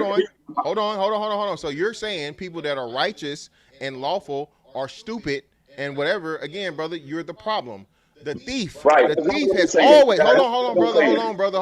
That's not what I'm saying. The thief has always been one of the worst motherfuckers in society, bro. So now you're praising the thief for fucking stealing, and then you're fucking chastising and castigating the law-abiding citizens. Hold on. You're chastising the people that earn right. They earn, that do what they supposed to do, and pay for shit like they supposed to do, being honorable for being honorable, righteous, and lawful. Yeah, and Mr. Fantastic, the situation that exemplifies what he's talking about, how it tears down the community around him, was the CVS that closed down? Walgreens and CVS all having to get shut the fuck down, Devin. Why? Because the niggas literally robbed them out of business. When you do what you talking about, Mumu, it has other repercussions to where businesses say, hey, you know what? It's not worth it keeping my business here because you niggas keep robbing me, so I'll just shut my fucking business down. Now you got fucking food deserts and medication shit where people can get their fucking medication, and then you niggas crying to the motherfucking corporations about, oh my God, you're taking opportunities and business away. No, nigga, y'all want to steal shit, so deal with it. This is what I don't understand about like people like you and your mindset and conservatives and like y'all act like this you do this one thing and that's the be all end all to life. Life is constantly managing situations. Life is a constant. Every elite, every rich person, that's how they live their life. They constantly put out fires, small fires, big fires. That's a constant in life. So when y'all act like this one thing happens because of a consequence of something else, now all is failed, life is over. Look what y'all did. Y'all done ran the store up out of there.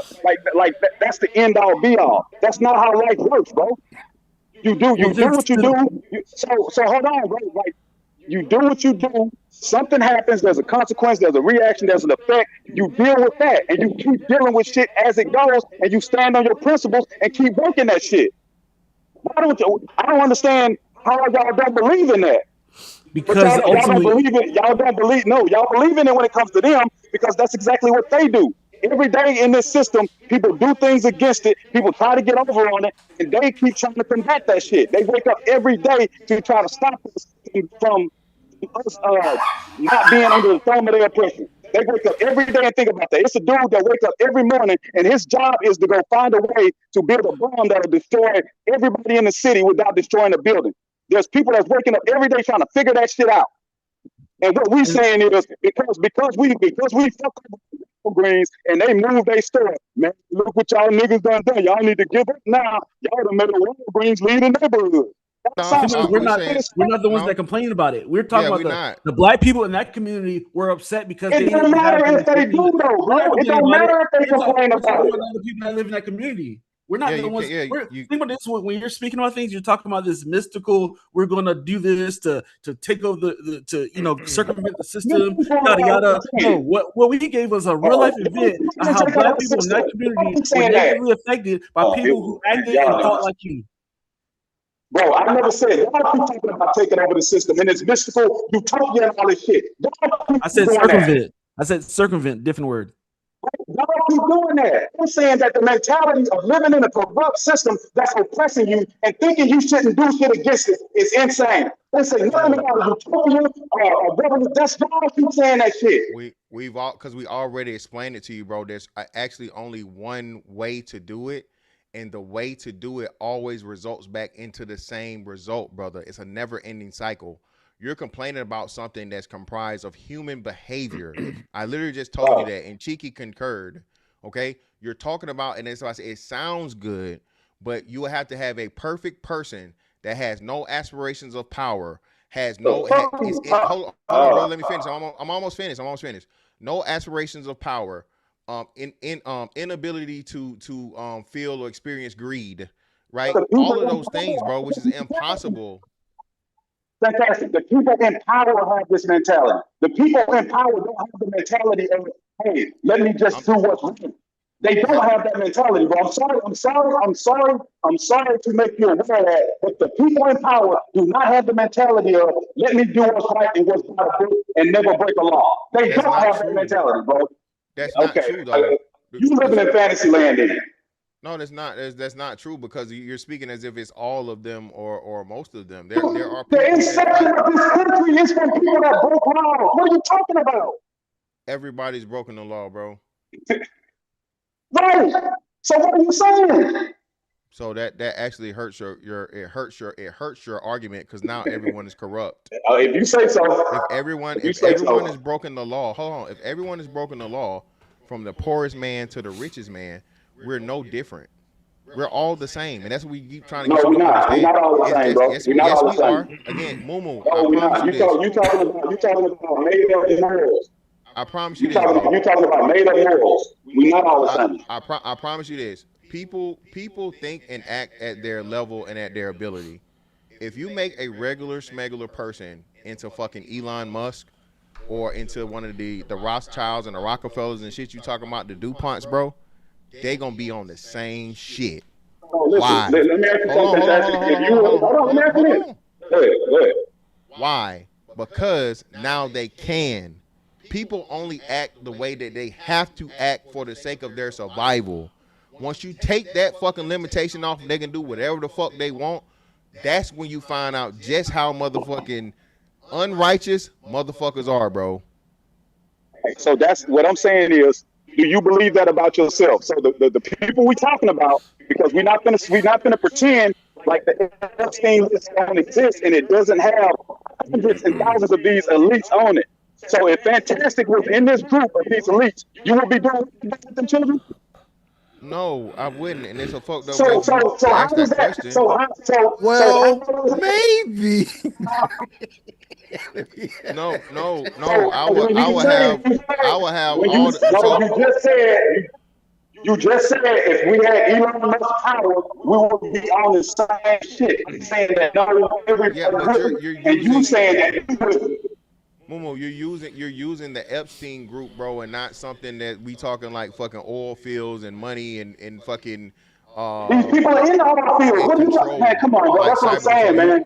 These people are in the oil fields. You jump to the most vile of shit, right? And I will have to tell you because even everybody in the elites don't even participate in that shit. They may do some money laundering. They may do some motherfucking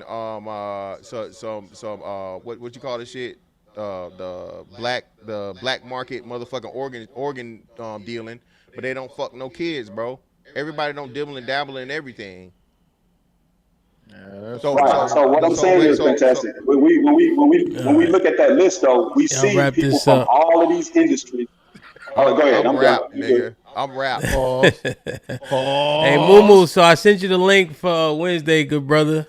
And what can't wait to beat the shit out of this nigga, man. Hey, man. Hey, I'm glad. Hey, brother, I can't wait, brother. I can't wait, man. You think that you hit Will with that weak ass uppercut? You think that you did some shit, nigga, because you hit a nigga that was ducking and shouldn't have been ducking, and you hit him with a weak ass uppercut? You think that make you cold? Listen, man. Listen, bro. It sound good, dog. But as fuzzy as you looking on this camera, nigga, that's how you gonna be looking on motherfucking Saturday, bro. Just be prepared. All right, like I said, man, you said you asked for this too. You said no headgear. So when that motherfucking head all lumped and bumped the fuck up, just remember you asked for this, okay? Nigga, I am ready. I hope you've been training. I hope you on this shit. I don't want no excuses. And you just came here today, nigga. I got 3 more good workouts in me. All right, before I motherfucking shut this shit down. You just motivated me for Ain't one no today. such thing as excuses when you do it. Ain't no such thing as excuses when you're doing it. You do it, you either win or lose. Like I said, man. So ain't no such thing as excuses. Just be ready, bro. Like I said, hey, I will see you Saturday, brother. Don't get hurt. Don't get injured. Nothing. To all peace and blessings and good health, brother, come Saturday. Because come Saturday, my nigga, when you, like the same nigga you talking about, you'll see what it is. Yeah, I saw what it is, and I don't believe it. I don't buy none of that shit, nigga. But I'm glad you believe the in last yourself. nigga said the same thing, bro. Everybody said the same thing Right. until they face to face with 270, 6'5", and you know what I mean, a whole bunch of motherfucking power behind this shit, my nigga. A whole bunch of power behind this shit. Right. I was hoping you were bigger than that. You know what I'm saying? Because I like the fact that you big niggas think that y'all really just cold like that. So it's all good. I'm glad you're 6'5", 270. I hope you gain some weight. I hope you come in 293. All right. Wednesday we will finish this press conference, man. Wednesday. Listen, man. Oh, man. Interesting conversation. A lot of ups and downs. You know, God bless the dead to that 1-year-old boy who unfortunately lost his life. I wouldn't wish that on no parent, even the stupid ones. Cause that shit right there, boy, is something different, you know. Well, you know, as the facts of the case come out, I really been crumping them niggas grind my gears, man. They scuff my Timbs, bro. I despise them motherfuckers, man. You know, but there's a lot of things to assess. Criminality, what you willing to do, what you risking, you know, and then the police and the responsibility, right? To be responsible by the community, you know. You don't get to just do whatever because you think is justified. You really got to think through these things. From stealing to pulling your gun to driving your car towards or at the police allegedly to having the baby in the front seat, all this shit. Who you are at the end is a summary of all your decisions, man. So be cognizant of that shit, man. Devin, any final thoughts? Yeah, no, I agree with the sentiment that it's sad that this happened. I think if it's clear that that there was no intent to hit the officers, I think the officers need to be charged with that, and I think that's we need to figure that out. But also, I think this is another sign is like if you know the black unity needs to be, hey, if you don't have anything, what's the resource within that community to get that resource and give it out to people who need it and get them out of a situation where they have to need or want. I think that's the way around because ultimately getting yourself in these situations where you're breaking the law and we were having a Monday morning quarterback the situation never is a good thing. So Cheek. Yeah, we need more information. Police officers definitely need to be more. They've got to find a way to de-escalate and then also find ways to be more proficient at the job. If you can, if it's not necessary for you to chase people down, all of that, especially when you have technology, AI systems, they're using all kind of stuff to find these criminals, whether it be petty or not. Use that instead of killing people. Try to de-escalate. Not all black people are a threat, so don't treat us like that, please. Miss Fantastic.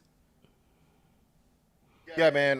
Most importantly, RIP to the young baby, man. Like I said, that's the most unfortunate thing, regardless of the circumstances and how it ended up in that result. Please, people, again, dog, if you're gonna, don't steal. But if you're gonna steal, bro, just give it up, dog. Lay it down. You're not getting away from the police, bro. The police have a standard that they're supposed to be held to. But if and when you give them excuses or justified reason to use the forces that they're authorized to use, this could be the end result. So, by all means, man, if you're gonna break the law, break it stupidly. I mean, don't break it as stupidly as you can possibly do it. Break it within the way to where everybody goes home at the end of the day, man. On the other part, bro, hey, I hope y'all ready for motherfucking Saturday. Okay? I hope y'all ready for Saturday. And again, man, look at how the Lord worked. Just bring this nigga in here all fuzzy and shit, but talking shit, bro. So I promise y'all, man, I promise y'all a great show Saturday on my end. I don't know what to say about the other nigga, but make sure you tune the motherfucker in, bro.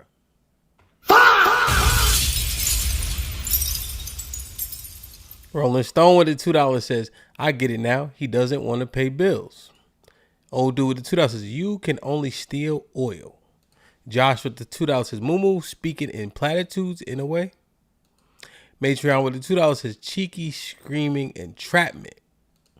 Wide Nose Chronicles with the $5 says, Devin was challenging the way Moo feels and still hasn't gave good reason why he shouldn't feel that way. Consequences may change actions only. El Castigado with the $5 says, the reason the system is corrupt is human nature. An overthrow will only result in others doing the same shit. Only robots can make the system work. Rolling Stone with the $10 says, we need to apply the laws that are effective, even if they don't originate within the U.S. The status quo is not working. China's social credit system is a good example. A lot to be heard, man. We'll continue to assess this as the information comes, you know.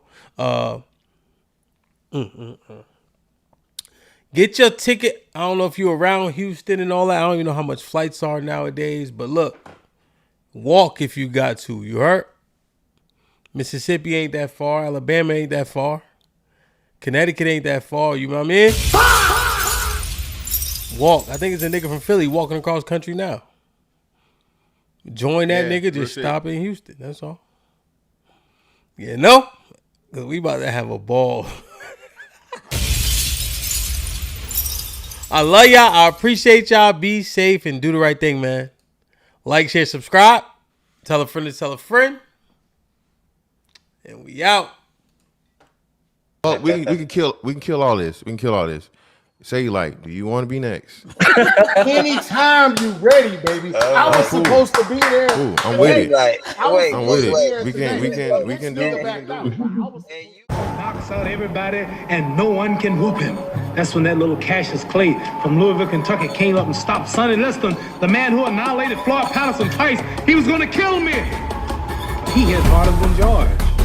His reach is longer than George. He's a better boxer than George. And I'm better now than I was when you saw that 22-year-old undeveloped kid running from Sonny Liston. I'm experienced now. Professional. Jaw's been broke, been lost, knocked down a couple times. Bad. Been chopping trees. I done something new for this fight. I done wrestled with an alligator. That's right. I have wrestled with an alligator. I done tussled with a whale. I done handcuffed lightning, throw thunder in jail. That's bad.